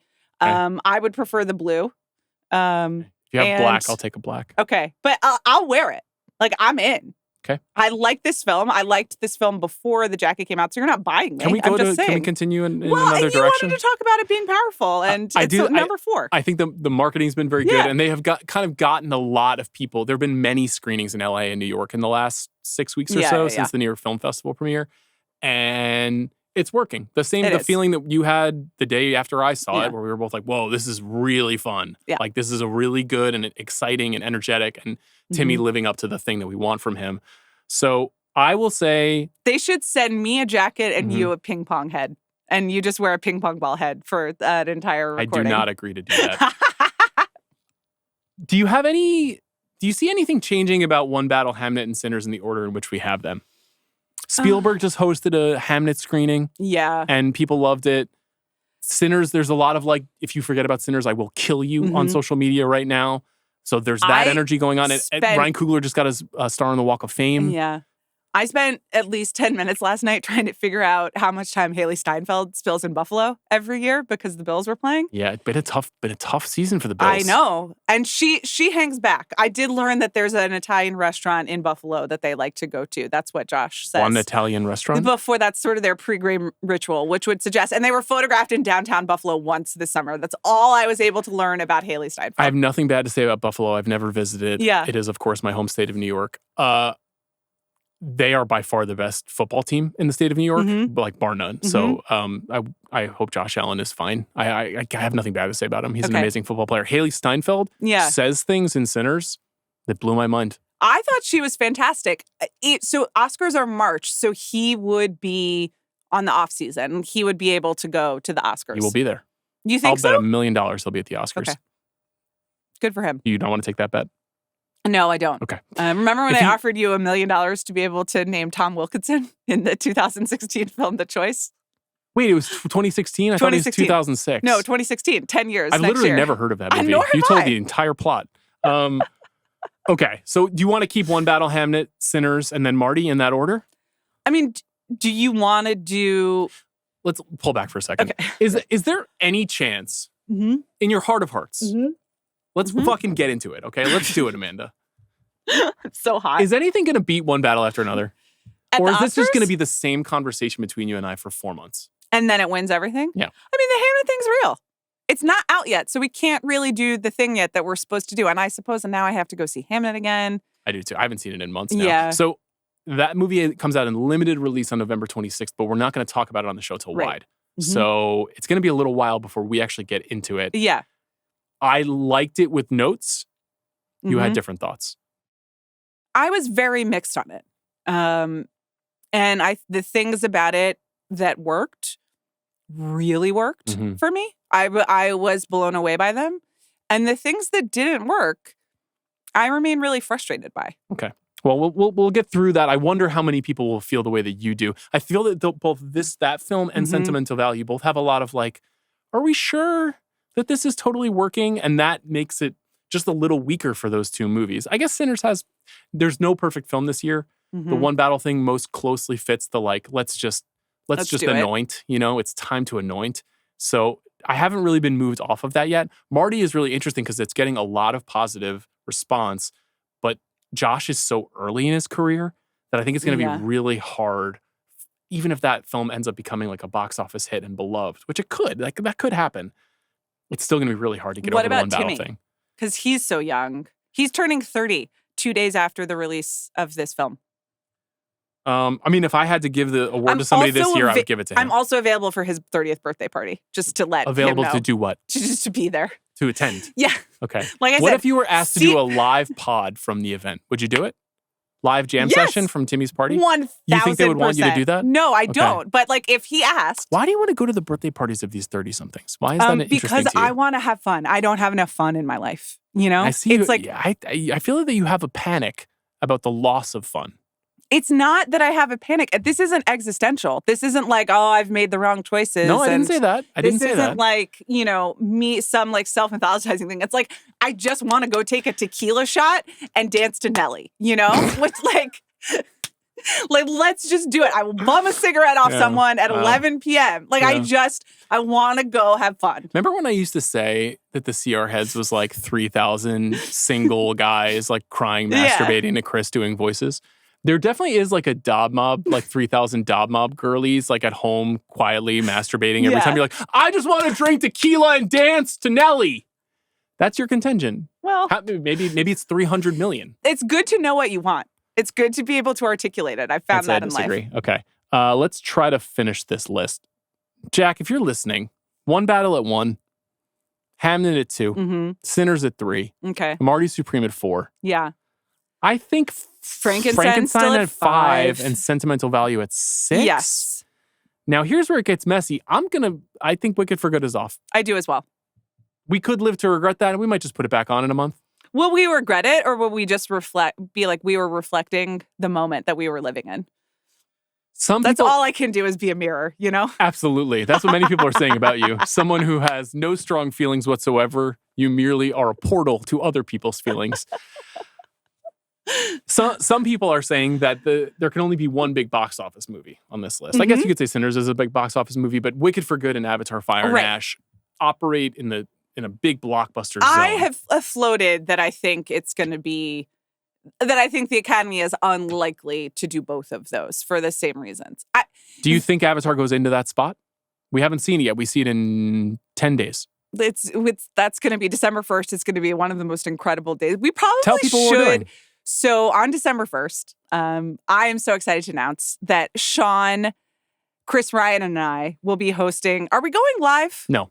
So we're recording a watch along of Avatar: The Way of Water. Right. Chris Ryan will or will not have seen the original Avatar. I don't know. I'm not going to arrange that. He can make his own decisions. So we'll be doing that for 3 hours or whatever. And then we will be driving. I hope you're going. I'm going to Burbank. Yeah, to Burbank to see Avatar Fire and Ash the same day, because that is when the screening is available. So that is going to be at least 6 hours. Nearly 7 hours of Avatar. Now, here's the thing. It's kind of smart. Well, we're going to be really up to speed on where the story left off. Right. Should we just then record the episode that week before things get really dicey? Oh, that's a good point. Maybe we should. Okay. I'm very excited about Fire and Ash. I think Fire and Ash we can put at 8. Okay. And Wicked out. Yeah, vibes are very bad. Ariana Grande has COVID, apparently. Oh, that's too bad. Yeah. I mean, it seems like it's been a bummer. I do think it's going to do well at the box office. Now, here's a bigger question. Yeah. Are Begonia and Jay Kelly out right now? So you would toss them out before it was just an accident? Yes, and I'd like to hear your line of thought about that. Well, I think I said to you, I did see it was just an accident, which I thought was exceptional, and also did not scream like pop international feature crossover best picture hit. Kind of in the same way that you saw No Other Choice. And we're like, yeah, this is really great. No Other Choice is obviously, the latest from like one of our great living filmmakers. Not that Jafar Panahi is also not, but It Was Just an Accident is getting like the Palme d'Or spot here, which in the last few years has become a transfer. But I am just sort of, all of the international features seem a little bit softer this year in terms of, well, everyone is now catching up to the festivals and being like, well, actually, I don't know, or I liked this, or there's no Anatomy of a Fall, as you keep saying. There's no Anatomy of a Fall, but I think, so let's just talk about what that combination of films is. So The Secret Agent. Yeah. It Was Just an Accident. And Sentimental Value were all Cannes films. They're all going to be up for international feature. You've got to remember that I'm Still Here, which was a much more conventional film than either of those three. Yeah. But that did slot in late in the period last year. The Brazil contingent is strong, whatever that means. Yes. The Secret Agent is very unusual. Okay. More unusual than It Was Just an Accident, which to me is probably the most conventional movie in Panahi's career. Panahi, who has been, under house arrest over periods of time, who has been like kind of fucking with the form of what is a movie. He literally made a film called This Is Not a Film. He has been exploring what he can accomplish while making films in secret. This film was also made in secret, but has a much more traditional structure in terms of being a thriller. But it is also a very contemporary movie about living under a fascist regime that I think is going to resonate very deeply with a lot of voters around the world.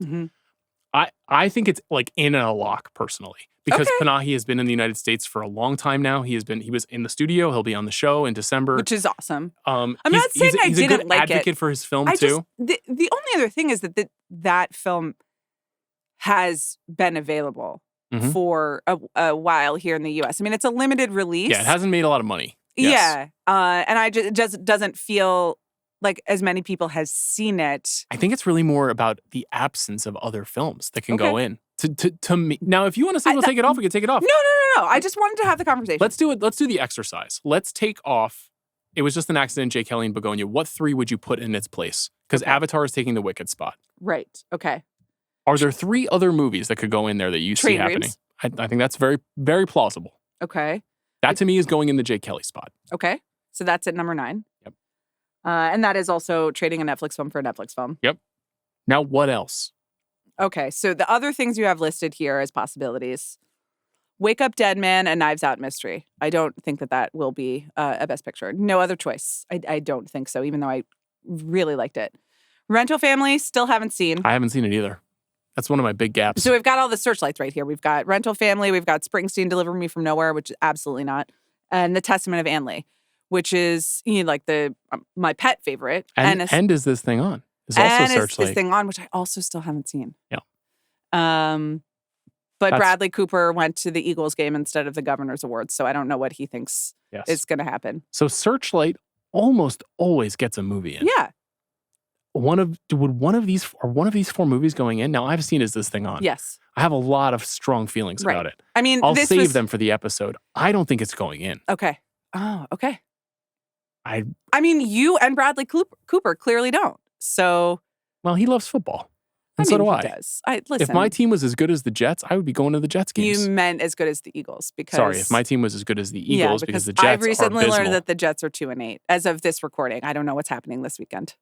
They're 2-8. They're 15-point underdogs to the Baltimore Ravens. We're recording this before that game. Yes. I'm going to make a prediction here on the pod. Oh, We'll hear it on Monday. Okay. I think they will lose by fewer than 7 points. Okay. That's riveting stuff. Okay. I can't wait to find out. Testament of Emily is too weird. I agree. I agree. It's cool. It's awesome. I hope it happens for cool Amanda movie. Seyfried. Yeah. It's cool. I'm glad it Springsteen- got picked up. Springsteen has no chance. Rental Family is really soft. Searchlight not having a movie is kind of fascinating. Yeah. I think that is really a product of there being two big fat Warner Brothers movies in here, and they're kind of taking a Searchlight spot. Yeah. And if Avatar gets in, then you get a Disney movie. So what's left? You have Song Sung Blue here. We haven't seen it. It will definitely get a Golden Globe. Yeah. But I think that's... This is my point about taking it was just an accident off. It's like there's not enough movies to go in. Okay, then put it in. Would you haven't seen The Secret Agent yet? No. So it's hard to say. But Brazil is powerful. I've learned never to underestimate. Going into this episode, my thinking was that The Secret Agent is at 10 and it was just an accident. This at 7. I think that is smart based on what we know, using our knowledge. Now, that would be 3 brain. international films, and that would be no Searchlight, 1 Focus, 1 A24, 2 Neon, 2 Warners, 2 Netflix. Seems reasonable. Yeah. Seems reasonable. That's kind of how it gets parceled out. By the time we record again, I will have seen Rental Family, Song Sung Blue. I think those are my last 2 movies that I haven't seen yet. Okay. And I got to see Ellen McKay, but that's not coming up in these conversations. Yeah. And Avatar, you have to see. And Avatar Fire and Ash, yes. But we've already explained when you'll be seeing that. Yes. So I just want to say something really quickly. This is our 13th episode this month. Yeah. We've recorded them in 21 days. We've also done a live event. I've also done 6 filmmaker interviews this month because everybody's been in town for the Governor's Awards. Yeah. We've also recorded 4 episodes of 25 for 25. Okay. This is the most intense month we've ever had on the show. Yeah. I think we're a little overexposed. Okay. And by that, I mean, I'm on camera way too much right now. Okay. But we did it. We're here. We did it. We're about to have a little break here. It's well earned. How do you feel about this month? I mean, I'm really psyched to have a week off to reset my brain. Yeah. You know what that means for me? It's Andor time. Oh wow. Okay. Pretty fired up. I think what it means for me is Zootopia and Zootopia 2. Because I heard from cousin Max, the cousin who went to see Lady Bird when he was 10. Yeah. And who there's a Thanksgiving tradition. Did he like the episode? Yeah, he did. Good. And he said he was going to revisit it and see whether whether the movie holds up to his 10-year-old standards, which was very sweet. I also reminded Max that we took him to see Creed 2, and as the lights went down, he said, "So what happens in Creed 1?" I remember this. Yeah, Max is a legend. But there's a tradition of taking the younger kids to see a movie at Thanksgiving. And now that Max is a grown-up and in college, Knox is the younger kid. So I floated Zootopia and Zootopia 2 because Knox hasn't seen Zootopia, obviously, nor have I. Zootopia is pretty funny. Is that the one that is an allegory for the Reagan administration introducing crack into... Remember the Instagram message that I got? Yes. That is the one? I don't think that that's the intention of the filmmakers. Okay, sure. Okay. But I think that is a reading that it can withstand. Okay, Jack says yes, correct. Yes. Thank you, Jack.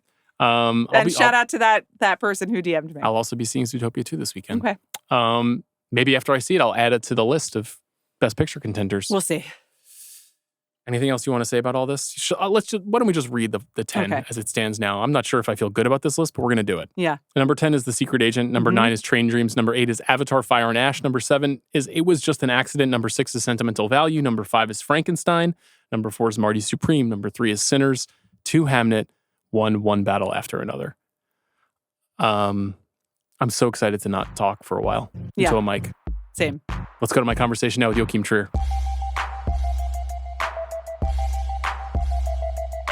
Joachim Trier here on the show. Wonderful film. I heard you spoke in 2022 about the process of writing with your co-writer Eskil Vogt, and you said you guys get together and you talk about a lot of ideas and you talk about what's going on in your life at the time. And The Worst Person in the World came out of that. And I was wondering what was going on in your life when you guys got together to start talking about Sentimental Value? Yeah, no, thanks. That's interesting. What was going on? First of all, we'd made Worst Person in the World. So as always, you try to accept that there's a kind of an anxiety for failure in the room of creating something from scratch like we do every time.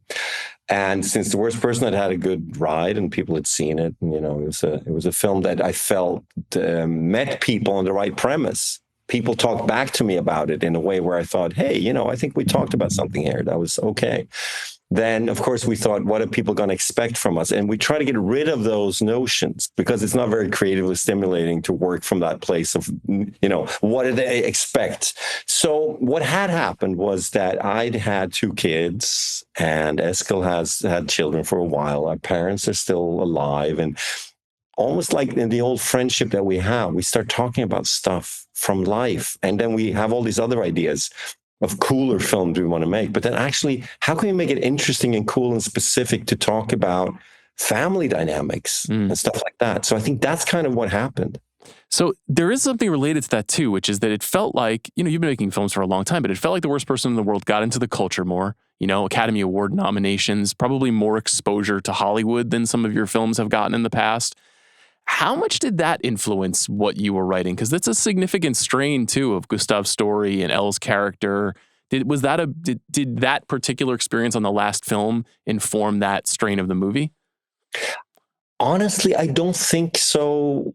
I think first film we did, Reprise, was bought by Miramax and came out, and that's almost 20 years ago, man. So after that, I had the whole ride of meeting studios and reading scripts and trying to figure out as a young filmmaker who I was, and realizing then that even though I grew up adoring Hollywood movies and still do, it wasn't the place where I would feel the most free to do my thing. So I went back to Norway and made Oslo August 31st. And so I've had a bit of that. And then since then, I have friends and colleagues, and I do come out to LA. I'm in LA now when we're talking. And I do feel that there's a beautiful dialectic between American and European cinema that's always been going back and forth and all that. So there's not skepticism, but it's more like this: how can I make a love letter to movies through making Sentimental Value, but still have fun and create some humor around the fact that on one level, an American actor that Elle plays in this one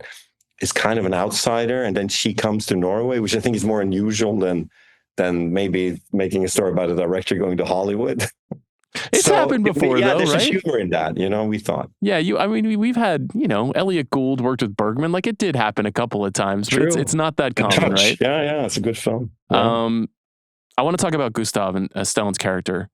And I'm curious about your specific relationship to this character. Obviously, he's a flawed person. He's a filmmaker. He's got 2 kids. Yeah. How much of you is in him? The irony is, when we wrote the film, I only had one. Oh. And then I make this is a true story.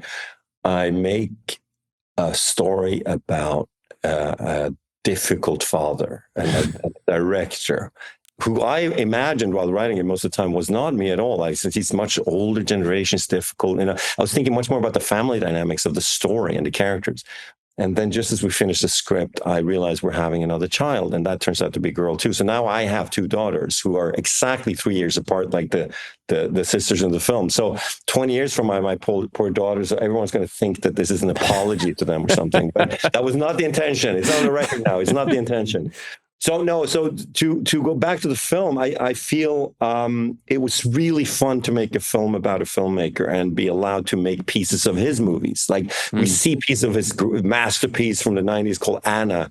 And, it's the hardest thing in the world. We're making a film about a great painter. We have to have some great paintings, and in this case, we have to have some okay pieces of film to believe he was a good director. So I was really suddenly in this position of, ooh la la, how do I make like these crazy wonders? There's a scene in the film, like this one shot with no cuts on a moving train, and people are running outside the train. Inside the train, there's a child who needs to cry on cue, and I really had to step up here and be a better director than Gustav Borg. So however much he's a flawed character, I really did my best to make him an okay director. No, you do really communicate that he had a greatness to him at a certain time. And what you do put in that film that he directed does kind of feel like a film of that era too. I mean, were you thinking, like, were there any movies that you were thinking about when you were attempting to recapture that?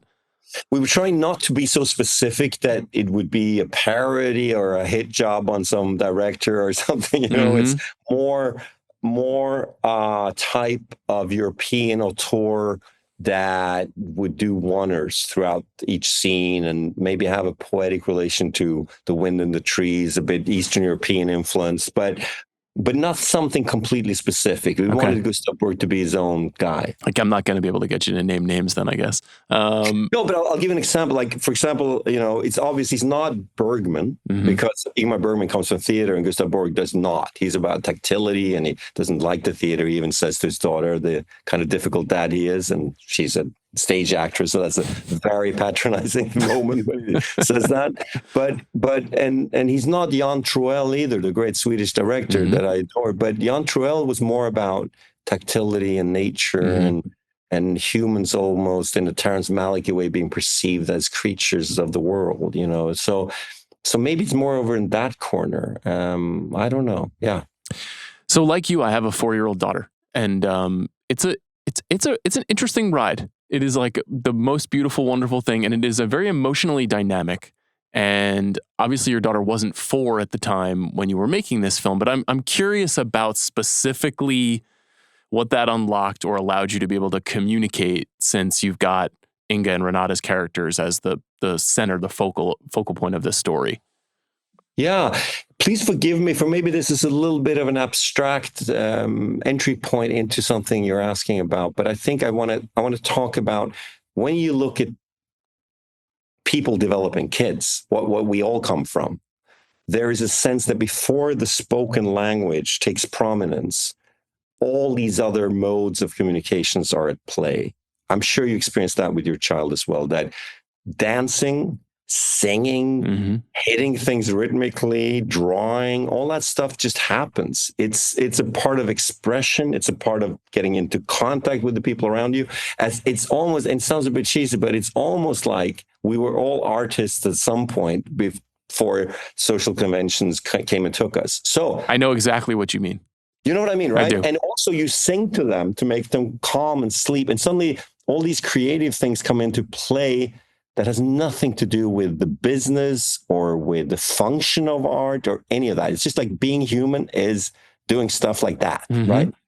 So I thought in this film where Eskil and I are talking about a creative family, not all of them. The younger sisters certainly stepped away from wanting to have anything to do with theater or movies or anything. And that we can talk about that later, but for some of these characters, art, making movies and theater is really important. And we were ashamed about writing that, Eskil and I. We were like, oh no, are we doing that again? But we realized that it gave us a key to talk about identity in a family and communication and lack of communication in a family, because these artistic expressions, Gustav's film that he wants to do with his daughter or films from the past gave us an insight into the characters.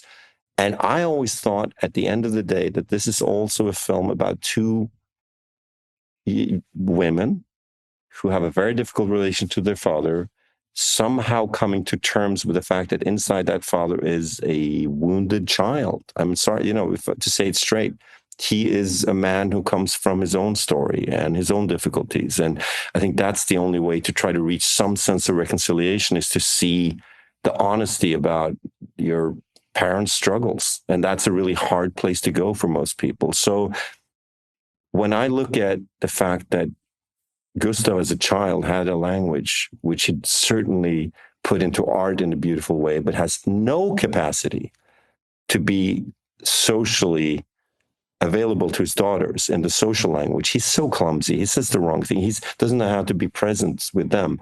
So I thought that dichotomy in life of this artist who actually seems to make really beautiful films but has no ability to be a great dad, that interested me. So that's that wounded child that's still at play in his art somehow or something. That area interested me. There's something really metatextual about Stellan portraying this character too, because of course he has children who are in the business, who are performers, who are artists. And so we as viewers, if we know about him, we bring that to the table. It did make me wonder though, like how you feel about the idea of your family getting into the arts, your kids. You told me before we started recording, your father was a sound designer. Like you, yeah. I presume there's a history of working in the arts in your family. Like how does that make you feel?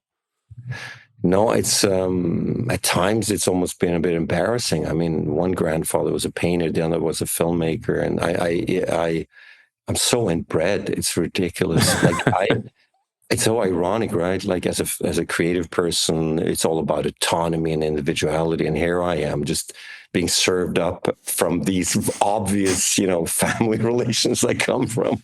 But here we are. That's what I do. I wasn't great at school. I filmed since I was a kid. I skateboarded. I filmed stuff with my friends all the way through from before I could write even. I had Super 8 and video cameras available that was privileged enough to be allowed to use. And so I'm just super grateful that I'm allowed to do this stuff. I love making movies. So it wasn't like a great plan or a choice. I kind of slid into it and here we are, But I also felt very comfortable on film sets as a child.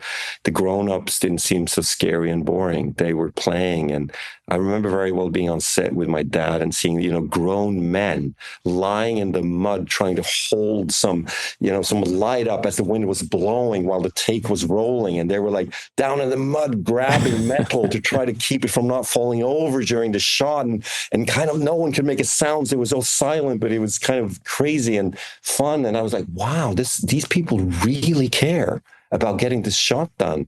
How fun is that? So I'm sure I was very inspired by the process.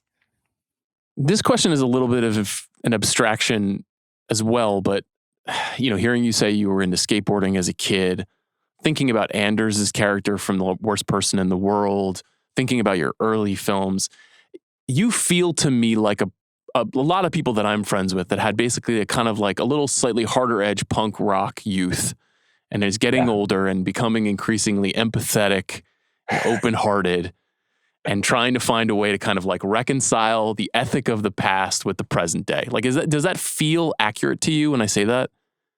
Yeah. If you mean by ethics, the idea that you had the virtue of wanting to be hardcore and autonomous and the grown-ups were idiots and the structure didn't give you the answer, certainly. I still feel like that a lot of the time. And I think the world is unfortunately presenting itself to us in that way a lot. But yes, I have come to a more emotionally open and tender place. I'm older, I really used to laugh at kind of hippie stuff and was more that punk guy that you describe. I completely identified with what you're saying. And now I realize I'm not laughing at all about John Lennon. Not that I ever did. I always loved the Beatles, by the way. But, but you would be flip about something like that. I don't. I actually see that there's kind of a strength.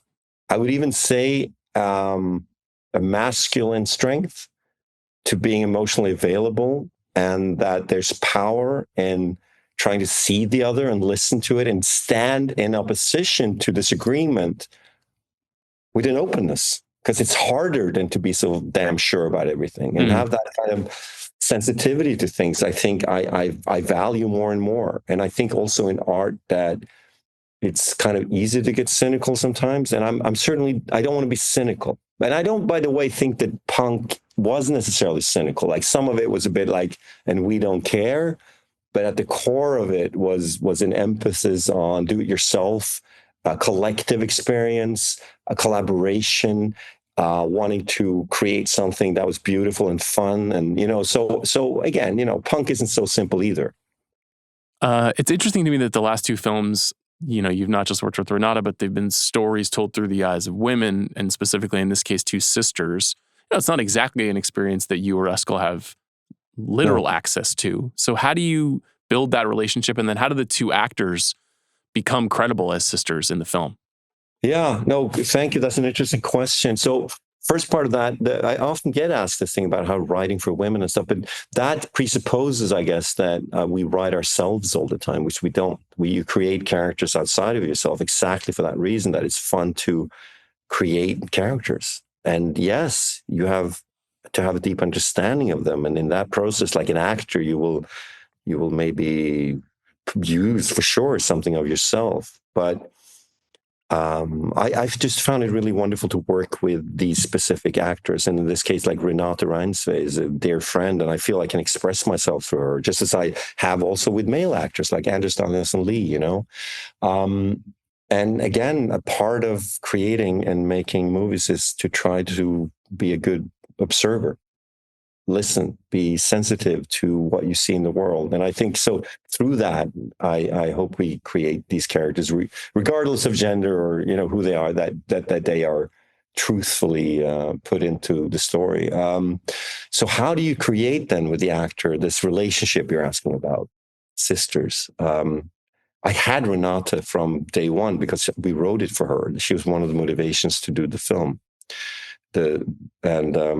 How do we then find her sister? And it was a long casting process. And we then encountered Inga Ipsdotter Lilleås. And you'll see in the film that you know, she has an earnest groundedness, which is a wonderful different energy than Renate's frenetic, charismatic actor of an older sister with all her neuroses. And, you know, it's this kind of grounded, more held and contemplative character of the younger sister. So the chemistry between them was awesome when we did like tests with both of them early on. No, I really enjoyed that. It was wonderful. And they connected. It turned out they'd been in a theater play 10 years ago. And they really like each other. So that was also something to build on. Their chemistry is a part of what makes the film so exceptional. There's 2 or 3 scenes between them that are just kind of, that you feel like you're levitating a bit because it feels very knowable. It feels very familiar, even though we've just met them. I know you're being asked about the house nonstop, but I'm gonna ask you about the house. I know it was close to where you live. In where you live, is it easy to just say, I want this house for my movie? I mean, how does that work?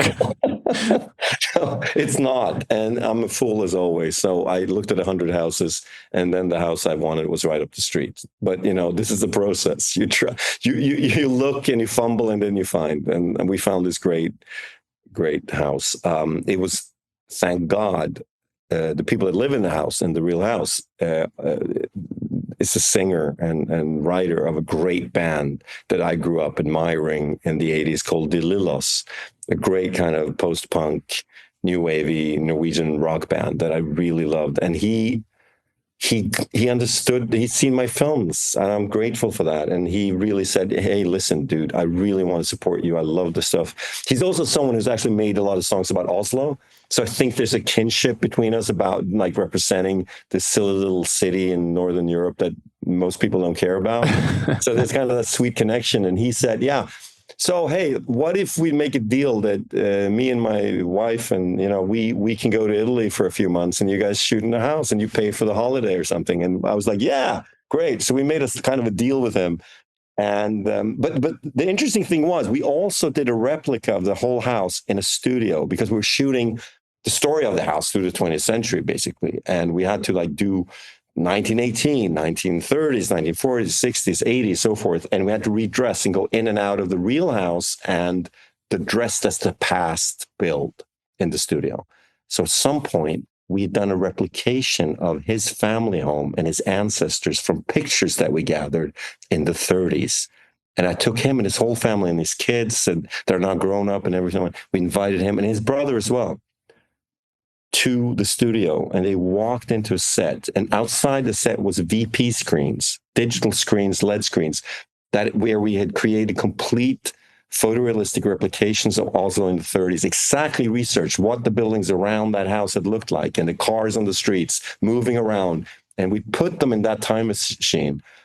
And his brother teared up and he's like, my God, this is incredible. We're in a time machine. We are in our house reconstructed from the 30s with this outside looking at the window. The trees are measured to be smaller, and over there weren't any trees, and that house wasn't built until 10 years later. And you know, and it was such a joy. And his brother kind of teared up. It's like what you guys do in movies is crazy, like you know. And I felt so proud to be a filmmaker And this is the big, kick of making movies sometimes, is that you just construct the past and reality and you grab it and these shots and create stories out of it. But even furthermore, that's what the movie is about too. The movie is about this attempt to kind of recreate this memory, this vision of experience within the space in which it happened. So you gave them that gift while making a movie that is about that feeling.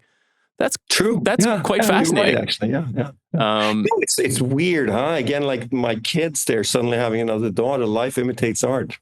Yeah. A couple more for you. The funniest joke in the movie by far is the gifts that Gustav gives his grandson. I laughed so hard. Can you just talk about that, how you and Eskil came up with that? Gustav is this kind of talking about punk. I mean, he's a counterculture guy and he doesn't like bourgeois middle-class life. And he's coming to his 9-year-old grandson's birthday party. He brings a lot of wine. He's probably very nervous. He knows that he hasn't been a great dad and he's trying to connect now.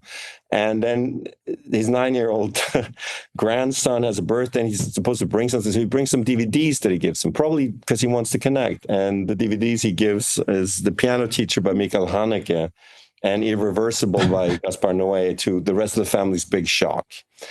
And, I sympathize with him. He's trying his best, but it's obviously not good films for children. And he even says to his grandson, looking at The Piano Teacher, that this film teaches you everything you need to know about women and their relationship to their mothers. And the mother his daughter responds, well, we actually don't have a DVD player. Thank God, it's, so yeah, that's a bit of a comedic scene. The fun for me was we were suddenly, we were invited to screen at Cannes in the main competition in that big theater that we all adore. And I'm sitting there and that scene arrives on screen and everyone laughs. And I realized that both Irreversible and The Piano Teacher screened in that exact room in competition. So it was, again, complete meta. So I want to ask you about the soundtrack. I know that you got asked about the soundtrack a lot on the last film, and that you have I like talking about soundtracks. I love music. Well, the decisions in this film are really interesting because you hear a lot of filmmakers, especially in the 90s in America, were using this kind of jukebox style where you'd get a lot of different kinds of genres, a lot of stuff that came from the filmmaker's youth getting, reinterpreted in this new art form. Yours is even more wide-ranging, I find. It's not just a series of pop songs. It's classical, it's gospel, it's these dirges. It's a real smorgasbord of music. So how do you determine what is it? Just what feels right? Does it have to be thematically coherent with what you're trying to say in the film? How do you make the choices to pick songs? It's very similar to when you ask me why I made this film in my life right now. So it's a mixture of many things. These songs, many of them, I listen to a lot at the moment or recently. Some of them are from the past. Some of them I had a friend show me and I suddenly realized it would fit a scene. I mean, we write in the writing room, Eskil Vogt and I, with a lot of music.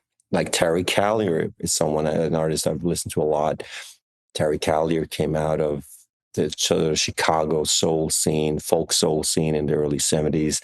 His producer, Charles Stepney, who passed away way too early, also was a part of Rotary Connection and produced Minnie Riperton. And there's this kind of that whole area of music I've loved for my whole life almost, but now recently really focused on Callier. And I was then trying to analyze why I opened the film with that song. And I realized that it had some of the artistic or formal virtues that I was trying to embrace, which is that it's quite light and beautifully orchestrated and has a sense of levity. But at the core of it, there's a human voice that's very soulful and melancholic. And I thought, hey, man, that's the vibe I'm after. And then he has kind of a mirroring artist from the UK, Labi Siffre, who also made a lot of beautiful, and he's still around and makes great music and made some stuff in the 70s that I felt had the same vibe. And that's the end of the film. So they bookend the film, So you try to find a structure that you can also justify aesthetically a bit, but at the end of the day, it's taste and what you enjoy. What does the title of the film mean to you? Yeah, that brings us back to music, I think. I think Sentimental Value, the word and what it looks like and sounds like, could have been an old standard. It could have been a Cole Porter tune or a jazz standard or something. It has that kind of sweet sweet melancholic feel to it. But it's also a word I find fascinating. I remember as a child, we have this a word, it's affeksjonsverdi, which is the Norwegian word for sentimental value in Norwegian. And I remember as a child learning that word and thinking, wow, that describes something very human. This idea that you have a subjective relationship to something that's only yours. So it's about identity. And since we're talking about a family who are kind of negotiating, who are we? And we feel so different. I thought it was interesting to bring in that subjectivity into play. It's not only about that coffee cup that you remember your grandmother having and now you have it and it reminds you of her. I think it goes beyond that. So you mentioned earlier that after Reprise, you kind of did I assume the water bottle tour. Movie got bought by Miramax. You got to get exposed to Hollywood. Is there any world where you would make a Hollywood movie? You seem to have this wonderful setup in Norway, and I know that the country is much more accommodating of artists than it can be in the Hollywood capitalist system. But could you see yourself making a Hollywood movie at any point? I always tread carefully here because I don't want to offend the fact that the Hollywood locomotive pulls cinema and people through cinematic history. It's a big, important locomotive that also creates, I mean, look at this year, look at Warner Brothers this year and who they support, the great filmmakers. Some of them are people I know. I mean, Ryan Coogler, I met at Sundance Lab when I was, an advisor there, and I love his work. And Paul Thomas Anderson's made, again, a masterpiece. I mean, One Battle After Another is just an extraordinary piece of cinema. So, I don't want to say that Hollywood doesn't make great stuff, but on the other hand, I have an ability to, and I'm being allowed to make films still in Europe where I have creative control and I can do it at home and I can tell the stories I want. And it's a system that works. I shoot on 35 millimeter. I can still work with my friends and cast who I want and have final cut with still like 64 days of shooting, which is ridiculous amount on a budget, which is not crazy. So that's a pretty sweet deal. Never say never, but at the moment I feel very free in the way that I'm allowed to make films. What's your favorite part of the filmmaking process at this point? The most intense, unique thing is to be allowed to be with actors and a camera on set and completely identify with the moment. Like when I was a skater, if not thinking, just being there and really losing yourself in the moment with what you're creating. But I love writing with Eskil and finding stuff and the rush of knowing that, oh my God, we have a film coming or a new idea or a scene. Oh, I look forward to filming that. Such a rush. And then, of course, editing is such a torment at the beginning. It's so hard to get any structure in place. But that towards the end, when you start showing it to people and it starts being a movie and mixing sound and color and refining it, finally coming towards the end is such a beautiful part of it. And I'm present at all these stages. I'm in the writing room 90% of the time. Eskil has some writing days without me towards the end because he's a better writer and he refines and creates it that way, But in editing, I'm there almost every day. So I really love the whole process. But I do slow work. I mean, I make a film every third or fourth year, and that's okay with me. I used to be ashamed that I wasn't sitting in Lumet and Woody Allen and could churn something out every year. I admire those people that can, but I'm okay about my pace now, I think. It's producing great work. Joachim, we end every episode of this show by asking filmmakers, what's the last great thing they have seen? I know you're traveling the world and showing the film and you're busy, but I assume you're watching some stuff. Yeah, I got to go back to One Battle After Another. I've had the great fortune of becoming friends with Paul Thomas Anderson. And I feel, speaking of music, I grew up really, really inspired by Martin Scorsese. And I know that Paul, in his own unique way, is also someone that plays around with music and movements. And you feel that Paul's camera is connected to a soul, to someone. There's a gaze and a movement and a temperament where the mise en scène is completely connected to a sense of a voice, someone expressing something, and I love that in movies. You feel it sometimes that a film can feel remote or it doesn't, you don't know what the vibe or who's making it and it's a group endeavor, of course, but you feel with the through line in all of Paul Thomas Anderson's movies is something of a very personal nature, yet you don't know what it is. It's still mystical and interesting. And I don't know. I admire him a lot. I think he's one of perhaps, the master, I think, of our generation of filmmakers. And I'm so relieved and happy to see him continue, and make films on this scale now. It's incredible. I echo those sentiments, and congratulations on your own film, which I think is absolutely wonderful. Thanks for taking some time to talk. Thank you so much. Thank you to Joachim Trier. Thanks to our producer, Jack Sanders, for his work on this episode. Later this week, our number 3 movie in 25 for 25. Mm-hmm. Hardly anybody's guessed it. Yeah. Nobody sees it coming. I mean, we're recording this in advance, yes. So there's 5 days for everyone to spoil it. I'm going to spoil it right now. It's the 2016 film, The Choice. And I'm so pumped to finally be able to see this movie for the first time. I'll see you then.